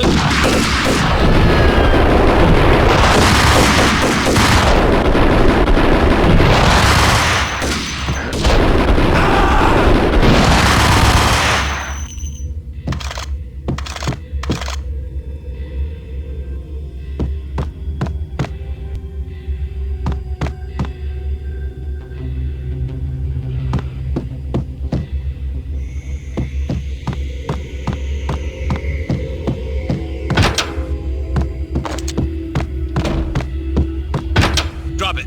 Don't move. Game over, Max Payne. I could tell when I was outgunned. It was time to take another beating. The mystery witch was a real barracuda. Trouble on dagger heels, a smoking assault rifle in her hand, and an army of killer suits behind her. How sweet. I get to kill two birds with one stone. Sooner or later, it was going to catch up with you. Mr. Payne, it's time to show you the benefits of my brew. Be a good boy now. You'd find that Lady Luck was really a hooker. You were fresh out of cash.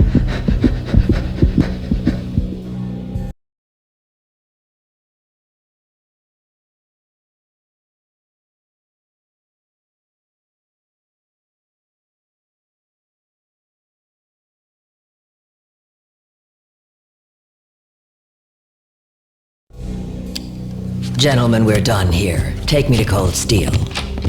She had just given me an OD of Valkyr. I could feel green fire eating my brains. They turned to steam. They did a fade on me. I'd never had a chance. The witch had got me just as sure as if she put a gun to my head and pulled the trigger. The shadows rushed me, bruised mugshot faces hungry for revenge. They knew my weak spots and closed in for the kill. The floor turned into a vortex of green blood. I fell. The flesh of fallen angels.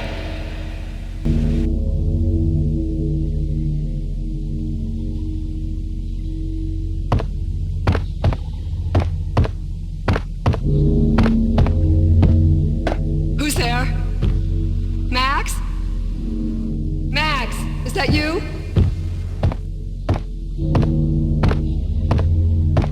Max? Where are you, Max? Please.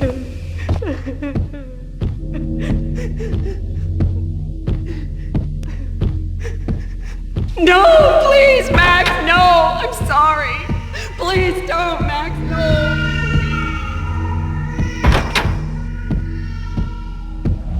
Max? Where are you, Max? Please.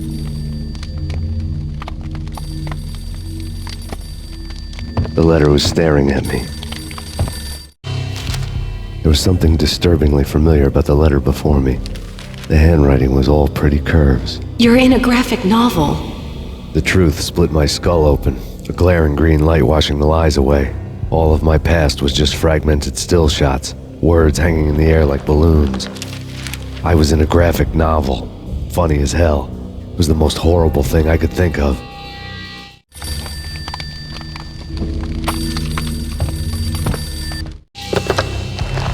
Shiny stuff and dreams are made of stooped necromancers. He sings like a banana wrist, having strayed too close to the constellations on their shaved skulls. There was a bad line in a prank call. Someone spouting insane babble. I couldn't make sense of it. But I had an overwhelming sense of deja vu, and the caller's voice sounded oddly familiar.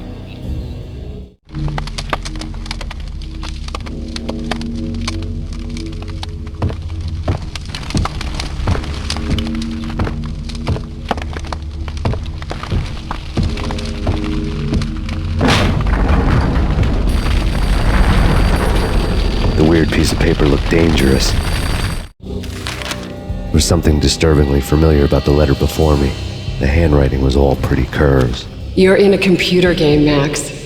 The truth was a burning green crack through my brain, weapon statistics hanging in the air glimpsed out of the corner of my eye, endless repetition of the act of shooting, time slowing down to show off my moves, the paranoid feel of someone controlling my every step. I was in a computer game. Funny as hell, it was the most horrible thing I could think of.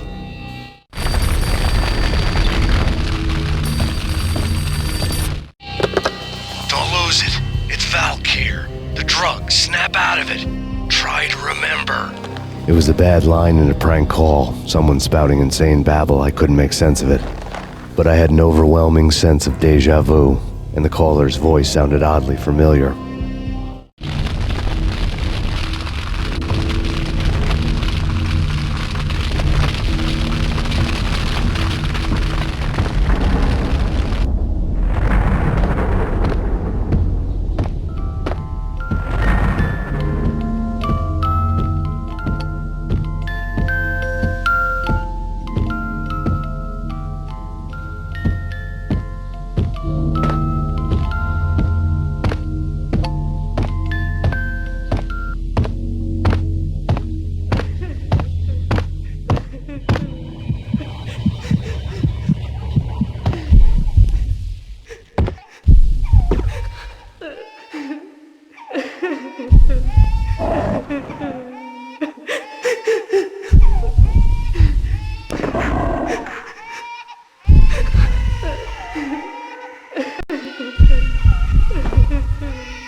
No, Max!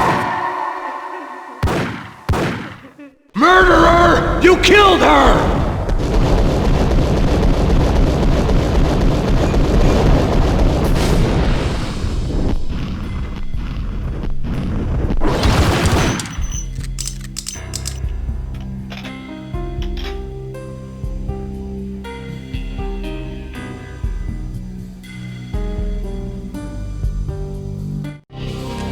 Max, something happened at the office today. A strange memo. Something about Vikings. Honey, I gotta run. You can tell me this evening. Have a nice day, darling. The bullet holes were rubies on her chest, blood glowing on her ivory skin. She was so beautiful. The killer was smiling. Death of fallen angels.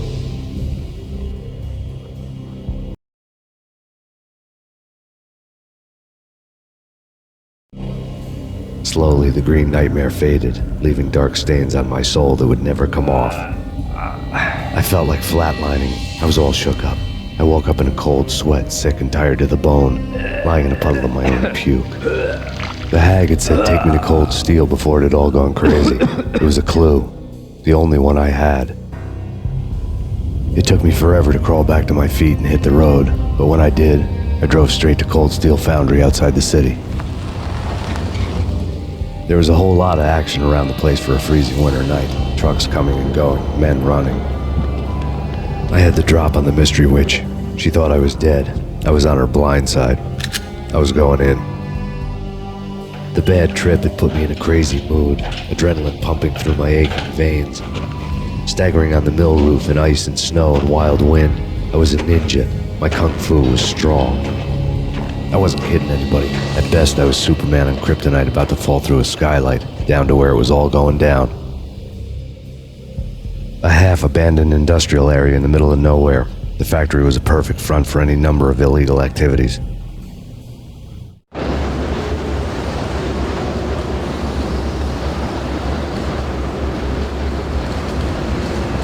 the belly of the plant, molten metal boiled and bubbled like a witch's brew.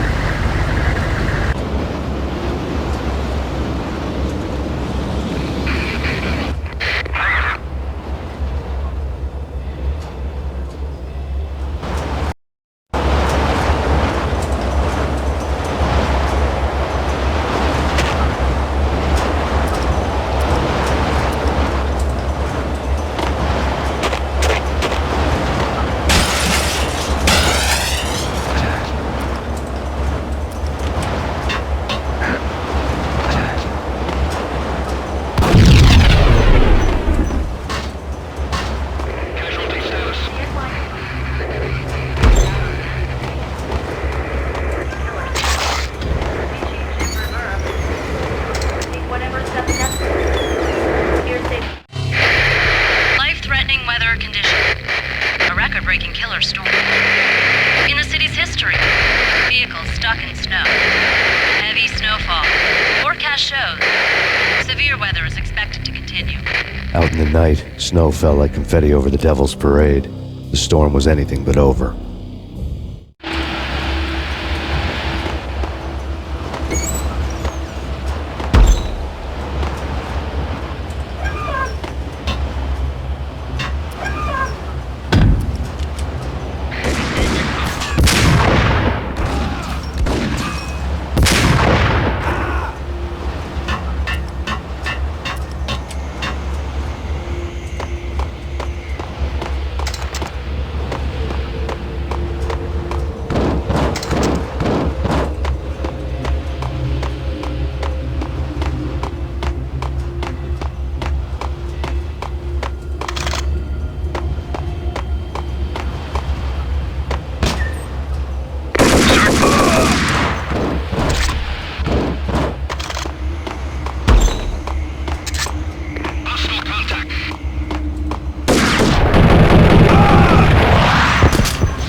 Can you believe it?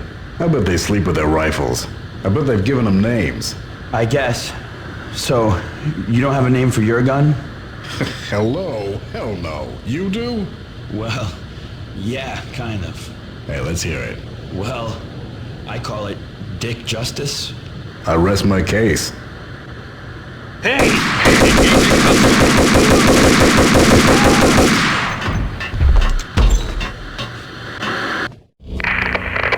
Perimeter breached. The facility has been compromised. Repeat, the Deep Six has been compromised. Initiate Operation Deadeye. The walkie-talkie military lingo could mean only one thing. They were getting ready to destroy the evidence and vanish into the night. I was so close. The hidden truths were just around the corner.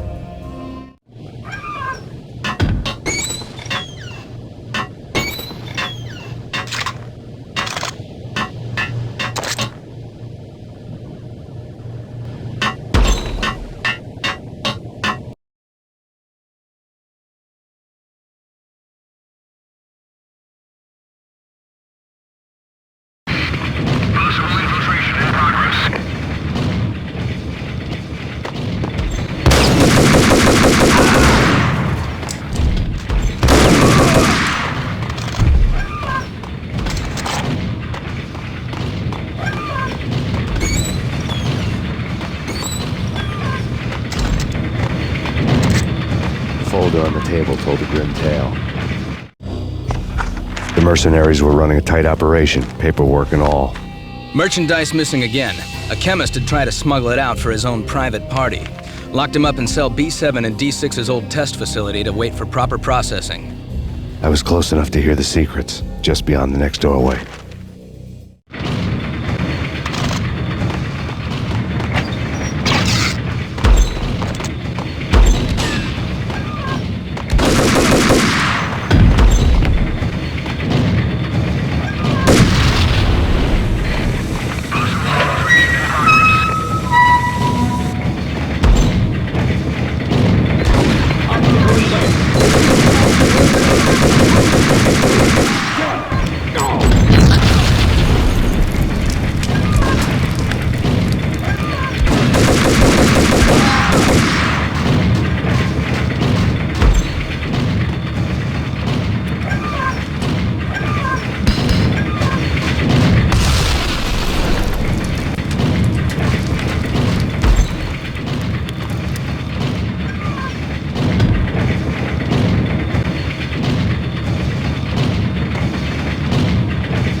monitor showed me the way. Processing diagrams filled the control room screens, all but one. An elevator titled D6 on one of the screens, somewhere onwards, past rows of ovens, in the core of the plant.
I had taken on the role of the mythic detective, BOGART as Marlowe or as Sam Spade going after the Maltese Falcon to unravel all the mysteries. Following a path of clues to that final revelation, even if it would take me down to the cold, cavernous depths of a grave. You can't do this! My men are still inside! Do you have any idea why this is called Operation Deadeyes?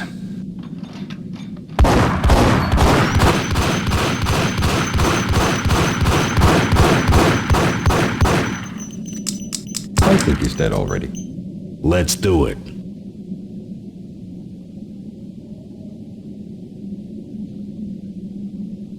Attention all personnel. The self-destruction sequence has been initiated. Evacuate the complex immediately. We've got company. Repeat. The self-destruction sequence has been initiated. Proceed to the nearest exit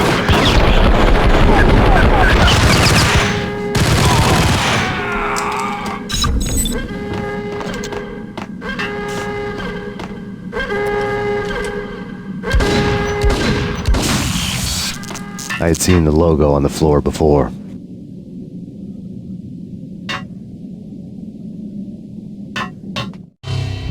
There was an old army bunker under the steel mill. I knew the military plaque on the floor. I had seen 1,000 variations of the insignia on crumbling brick walls everywhere in the city. The sword replaced by a syringe. Project Valhalla, V for Valkyr, V for Valhalla. All of a sudden it read like a crackpot conspiracy theory.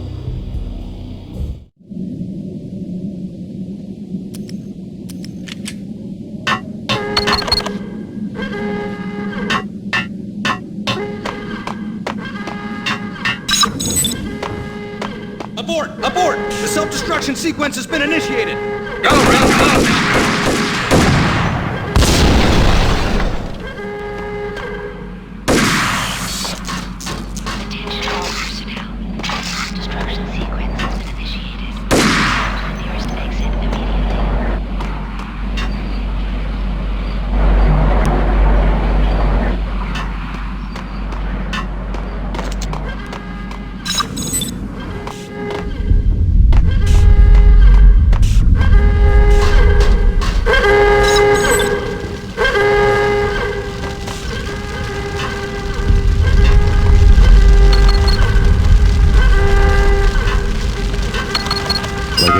In the Valkyr case, the door code was a mystery to me.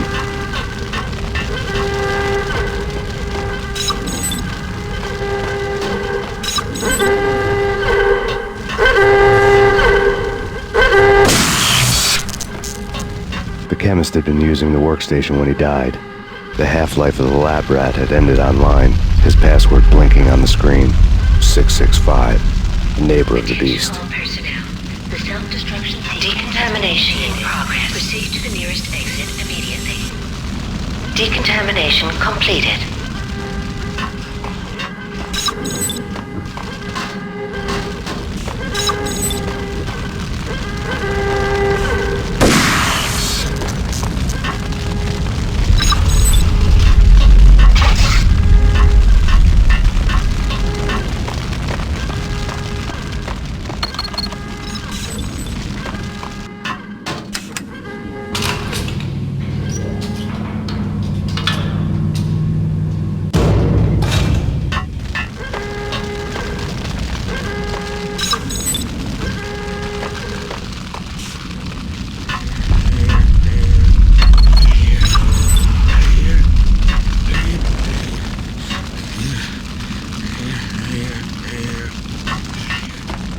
All personnel.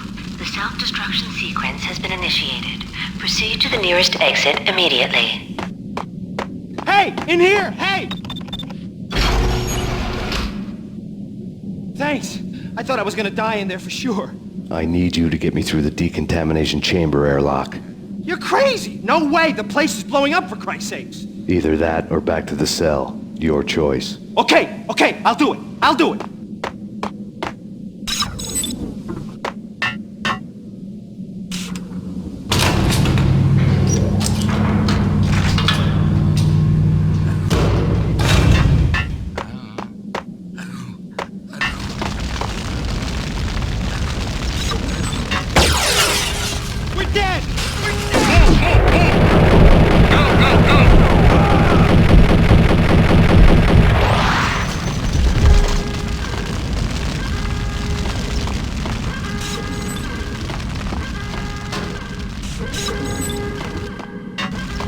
Get in.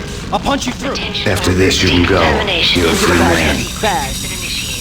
Proceed to the nearest exit immediately. Decontamination.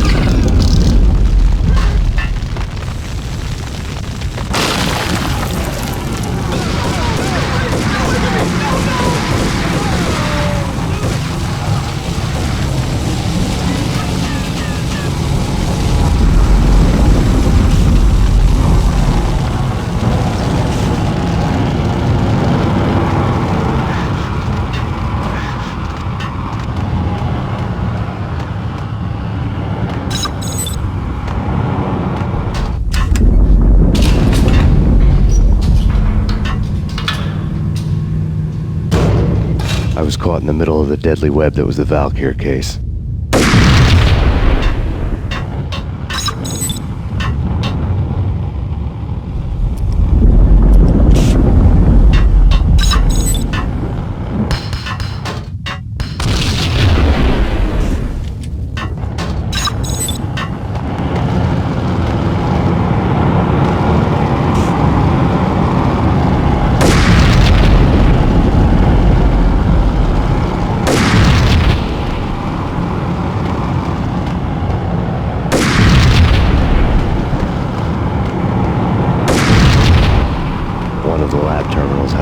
Logo on the screen. Top secret. Project Valhalla. U.S. Army. Yggdrasil Network. Valhalla, the otherworldly place in Norse mythology where the bravest heroes spent their afterlife feasting and fighting forever, their wounds miraculously healed night after night.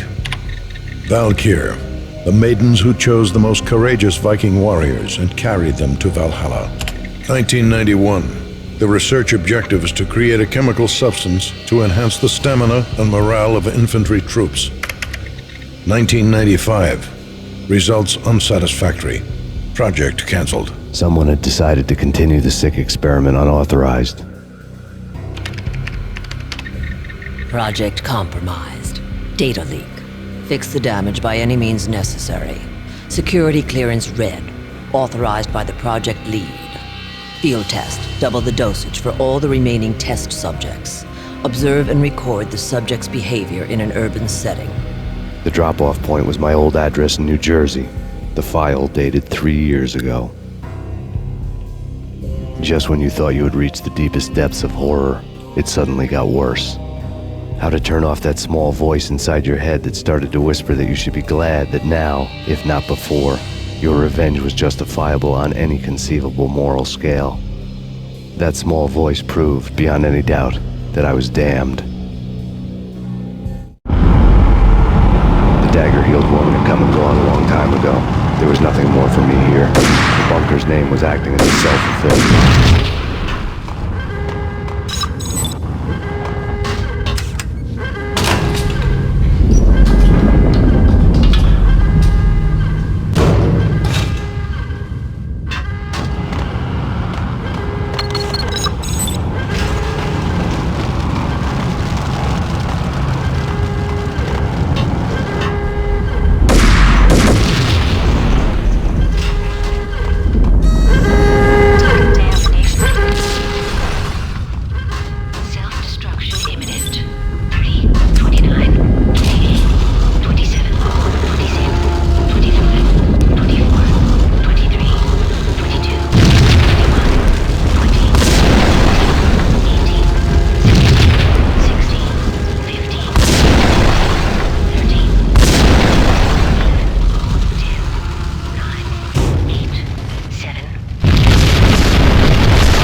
Piece together a jigsaw, and the final picture is you finishing that same puzzle. A mad, green-eyed killer standing behind you.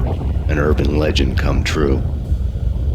The Project Valhalla test subjects had been the mad junkies who had murdered my loved ones. The rest was simple body count math. It all pointed to her. Ms. Valkyr. The factory went up in a fiery inferno behind me. All my leads were dead, turned to smoke and dust. I'd lost my way. I hadn't slept in a million years.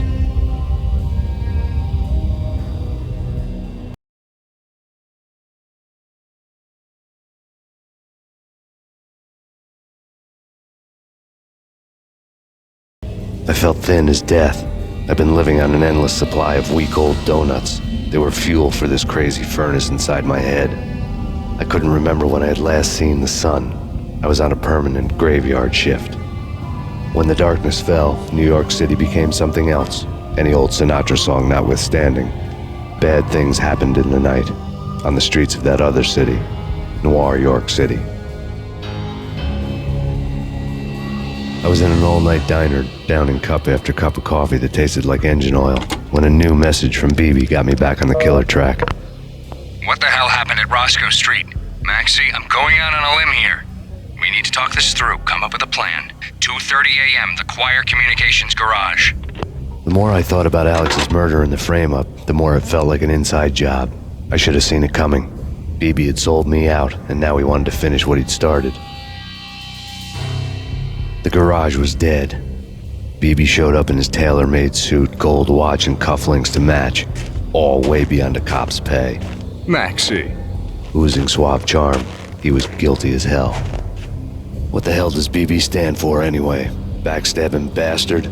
Come on, don't be like that. Have a cigar. I don't smoke. Maxie, you have no idea how big this is. It's huge. You have no idea. I think I do. You're a bribe-taking bent cop who sold out his partner.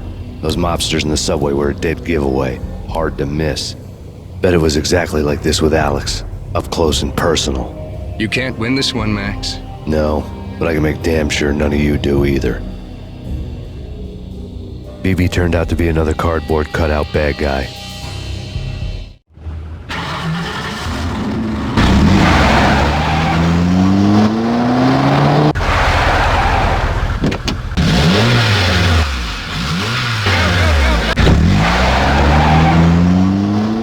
A bad cop on the take. A cowardly right-hand man fleeing from the scene, leaving his paid thugs to do his dirty work.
a fire at the Punchinello Manor in Westchester.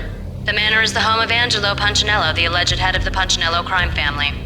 The police are now saying, contrary to their earlier statements, that Max Payne is still alive and at large. He continues his vendetta against the Mafia, of which this last act of arson is attributed to. I had no recollection of setting any fires, but I did remember the flames.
payphone started to ring.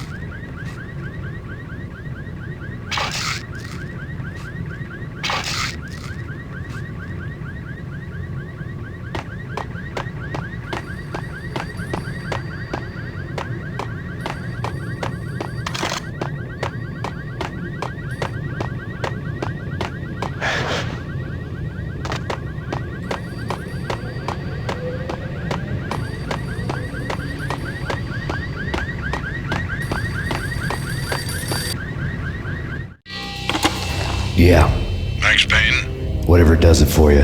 This is Alfred Woden. I can give you the name of your enemy. Come to the Asgard building presently. We are expecting you.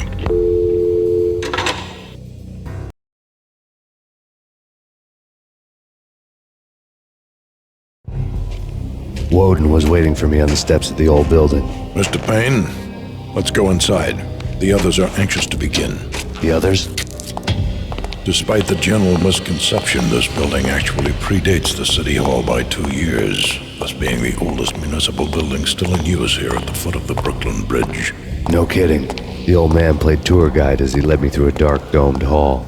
The answers I was after loomed large ahead. Mr. Payne, I would like to introduce you to my colleagues in what we call the Inner Circle. You've been watching too much X-Files. You have seen the files on Project Valhalla. We can fill the gaps, provide you with the information missing from those files. We were all involved in the early stages of the project during the Gulf War. What's the catch? We would very much like to blow this thing wide open, but our hands are tied. Her name is Nicole Horn. She was the key figure in Project Valhalla. When the funding was discontinued, she simply refused to quit. She knew exactly what she had in her hands. Nicole Horn is the president of Acer Corporation. She has more than half the city in her pocket. This must be kept under wraps. If you try to go public with this, we will deny any knowledge. We need you to take her out. Afterwards, we can protect you. Make all the charges go away. That was the cue for the killer suits to kick in the doors and swarm inside.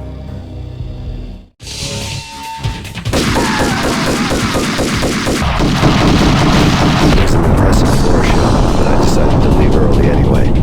It was only a one-story fall.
One of the monitors showed what was left of the Inner Circle.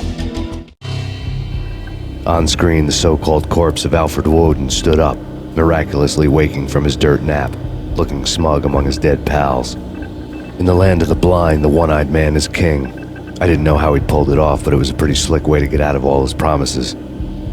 Most of what he had said fit too well to be a load of crap.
your answer to those saying that he is actually providing a service long overdue to the city. This crusade nonsense has gone too far. He's out of control. It must stop. He will be stopped. That was Deputy Chief Jim Rivera from the New York City Police Department.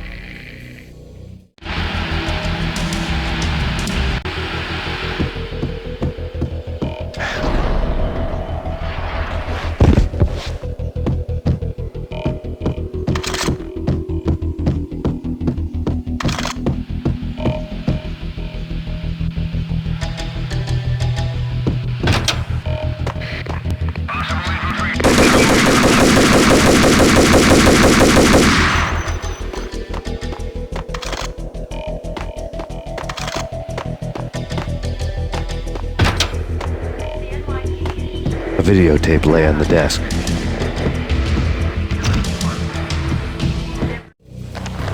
Nicole Horn had blackmailed the inner circle into silence. The tape came with a curt extortion note on a piece of expensive paper. I remembered Candy Dawn taping her clients in action on the side, selling the tapes to the highest bidder. I was sure that kinky sex was nowhere near Alfred Woden's worst sin, but I had a feeling that when this was over, any collateral would come in handy.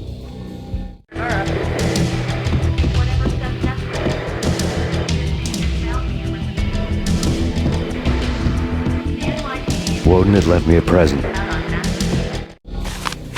Woden had taken care of my mission preps with military precision. The critical areas in the Acer Corporation headquarters blueprints were circled in red. The president's office was at the top of the building, right below her penthouse suite. The elevators were controlled by a security computer, part of the mainframe located underground below the building. The high-rise was sealed as tight as a sci-fi fortress.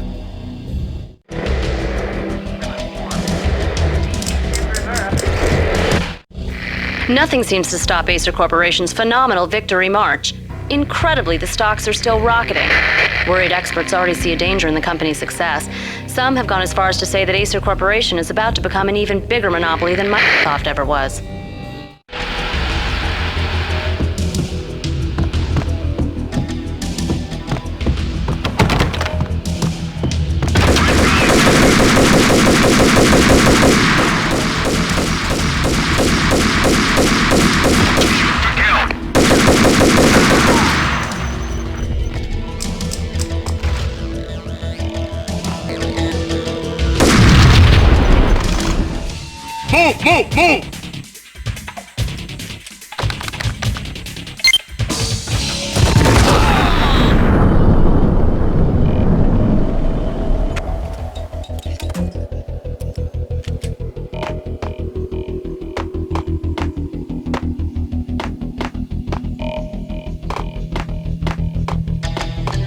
The best movie ending ever? Oh, gotta be Butch Cassidy and the Sundance Kid. A hero's end, going out with guns. What the?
I had dreamed of revenge. Those dreams were always nightmares, of coming close and then failing. Now I was close. I had a name to guide me, Nicole Horn. I had nothing to lose.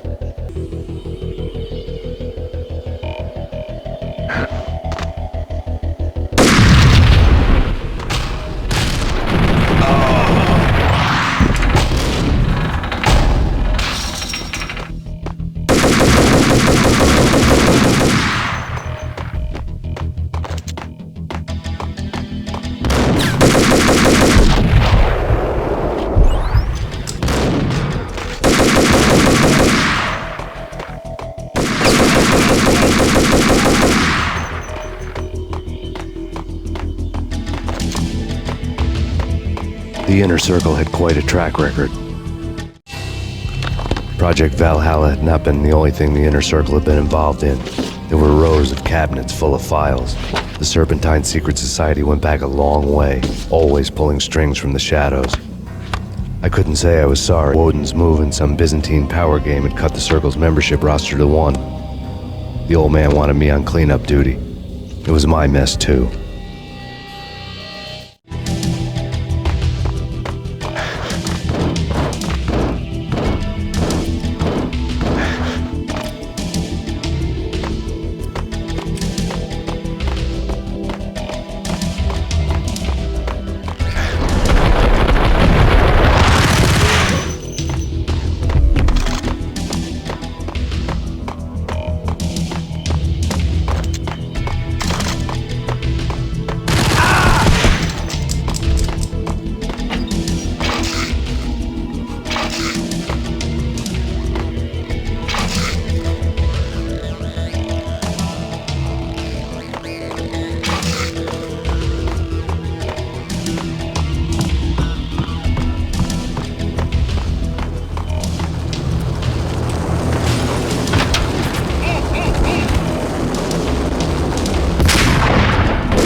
FBI. You've seen one, you've seen them all. Sure, good for a practice run.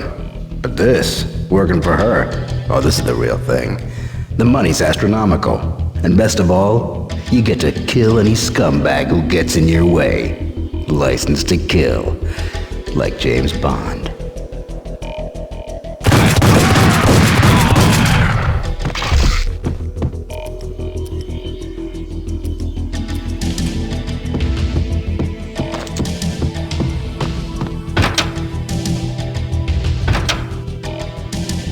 Take him down. Shoot to kill. Let's finish this.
Mine wasn't the most original approach to the problem. It wasn't as if it hadn't all been done before. An eye for an eye, the first principle of revenge. Old as dirt, still going strong. The cardinal rule in going after someone with an intention to kill was not to make it personal, which it almost always ended up being anyway. It did with me.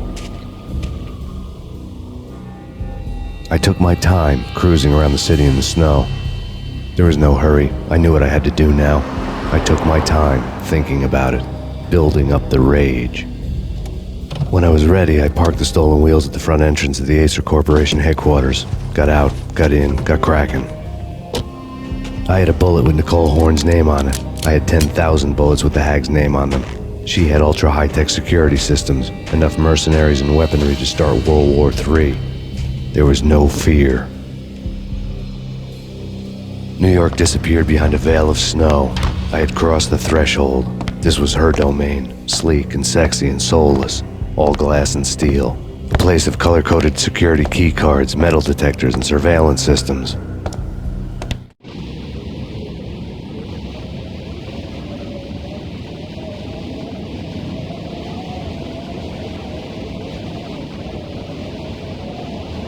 Colder than a walk-in fridge.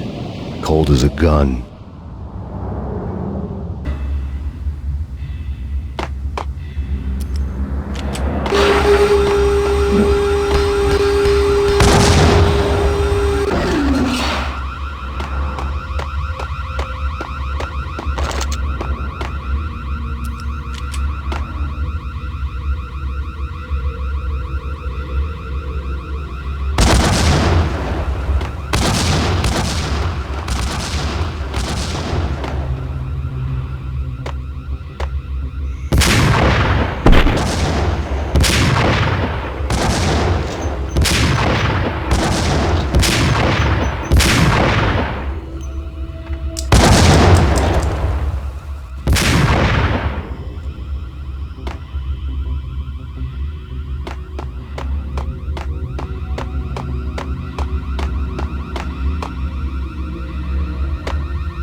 looking good. Max, we gotta stop meeting like this. It will be a cold day in hell before I let a narc cop stop me. Miss Sachs, do your job. Relax, Max. You're a nice guy. I don't kill nice guys. You're not bad yourself. It was different when Horn wanted Punchinello dead. To cut her ties to the Mafia, he deserved to die. The same goes with her. She's the bad guy here. Her sister was whispering to her in my favor. I knew the appetites of ghosts intimately. They hungered for revenge. No! A gunshot boomed and she fell down in slow motion. She was a nice girl, not really a stone-cold killer. And now she was stone-cold dead. Like religious fanatics or loyal samurai, Horn's private army was coming at me. Send me back up.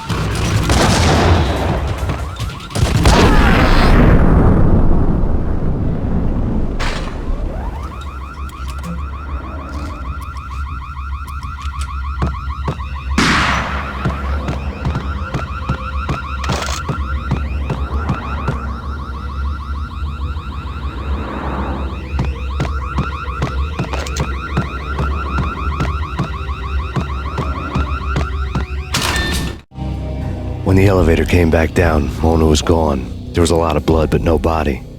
Something clicked for the final time. My mind had never been so clear, as if somewhere high above the storm clouds were already gone, cold stars blazing from the black skies.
Seems like time slows down in the middle of the action. You know, you can see the bullets flying through the air, the hero dodging in slow motion. Oh man, it would be so cool to be able to do that.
I had elevator access to the mainframe. From there, I'd be able to override the security locks and get to her office.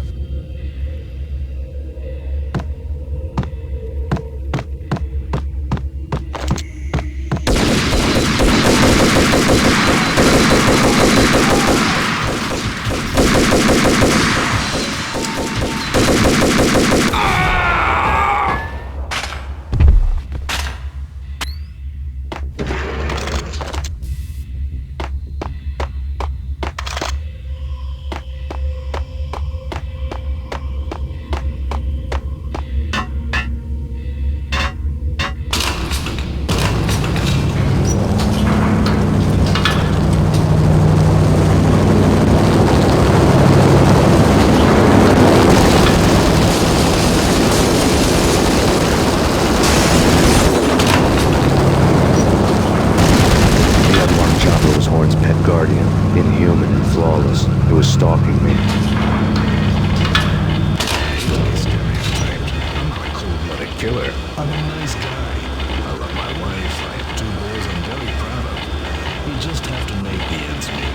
And if that means I have to shoot someone now and then, hey, it's just my job from 9 to 5. Well, not quite from 9 to 5. But I hear you.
Locks were now offline. All bets were off. The elevator would take me all the way up.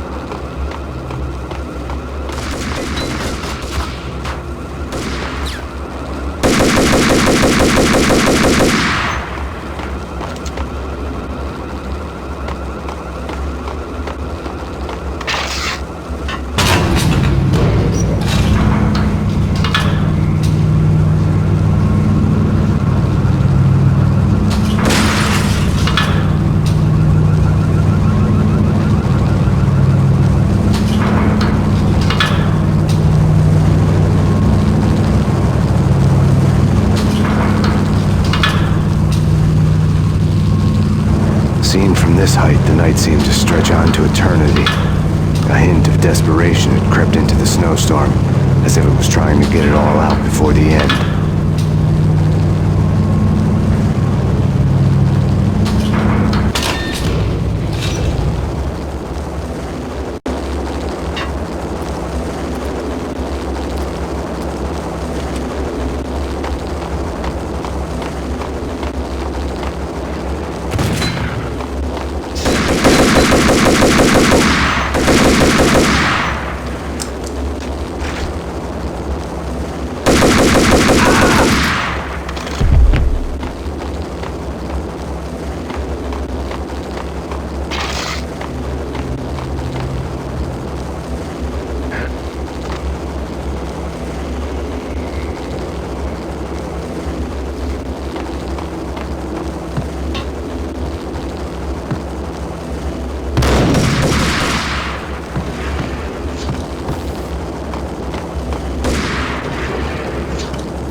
Horn's personal computer was on. Next to the printer was a neat stack of expensive paper. Hacking through Horn's computer would have unearthed files of criminal plans, strategies for world domination, spy helicopter reports, illegal wiretap recordings, internet porno, all of the above. Take your pick. I really didn't care anymore. I had seen too much of it already.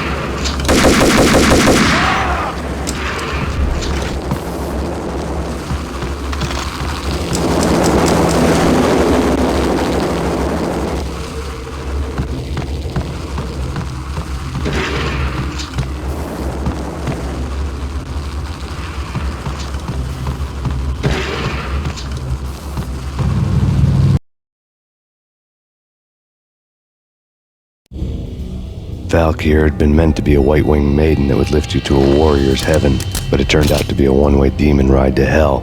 The devil was in the drug. I knew. I had met him.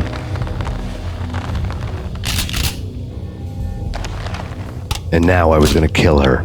The queen of the underworld who had tried to lift herself a bit closer to heaven with her drug money. No bet, no bribes. She knew better. Honor among killers. We who were about to die. Both of us knew how this would end. In pain and suffering. All this because your wife stuck her nose into things that were none of her business. The cop take me away. The sirens were like a bad conscience I couldn't shake. It's ridiculous you've made it this far. You won't be alive when they get here. Stop him!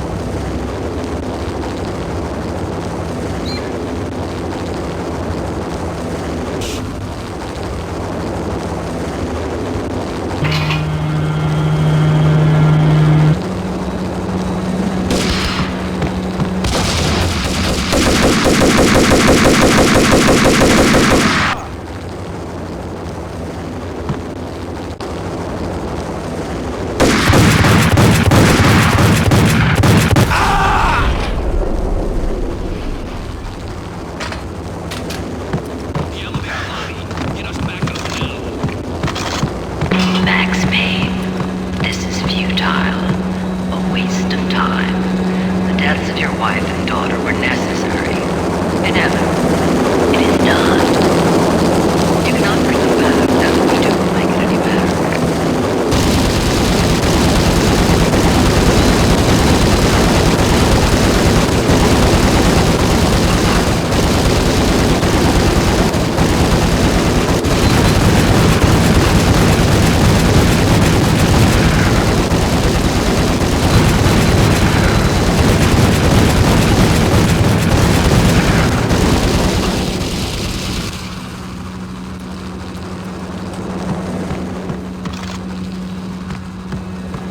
Max Payne, you are fighting a losing battle. You cannot survive this. Die. Stop fighting. Make it easy for yourself. Accept your fate. Die here.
as soon as the wind dies down. Don't like the look of that mast.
They were all dead. The final gunshot was an exclamation mark to everything that had led to this point. I released my finger from the trigger.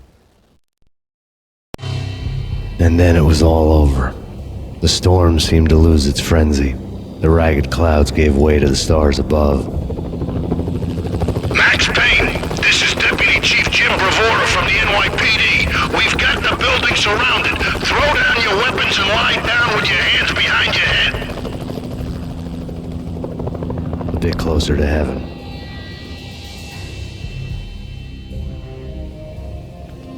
The cops' voices were distant and muted. Freeze! NYPD! Hold it right there! My ghosts released me from their haunting. Down below, New York City glittered like diamonds on black. You gave us one hell of a ride. Take him down to Central Booking. You heard the man. Woden was there in the crowd, standing by the sidelines. It wouldn't be over till the man with the patch would say so. He'd say the right words. I knew he would. He'd better. Woden grinned smugly. It was the grin of a winner. That made two of us.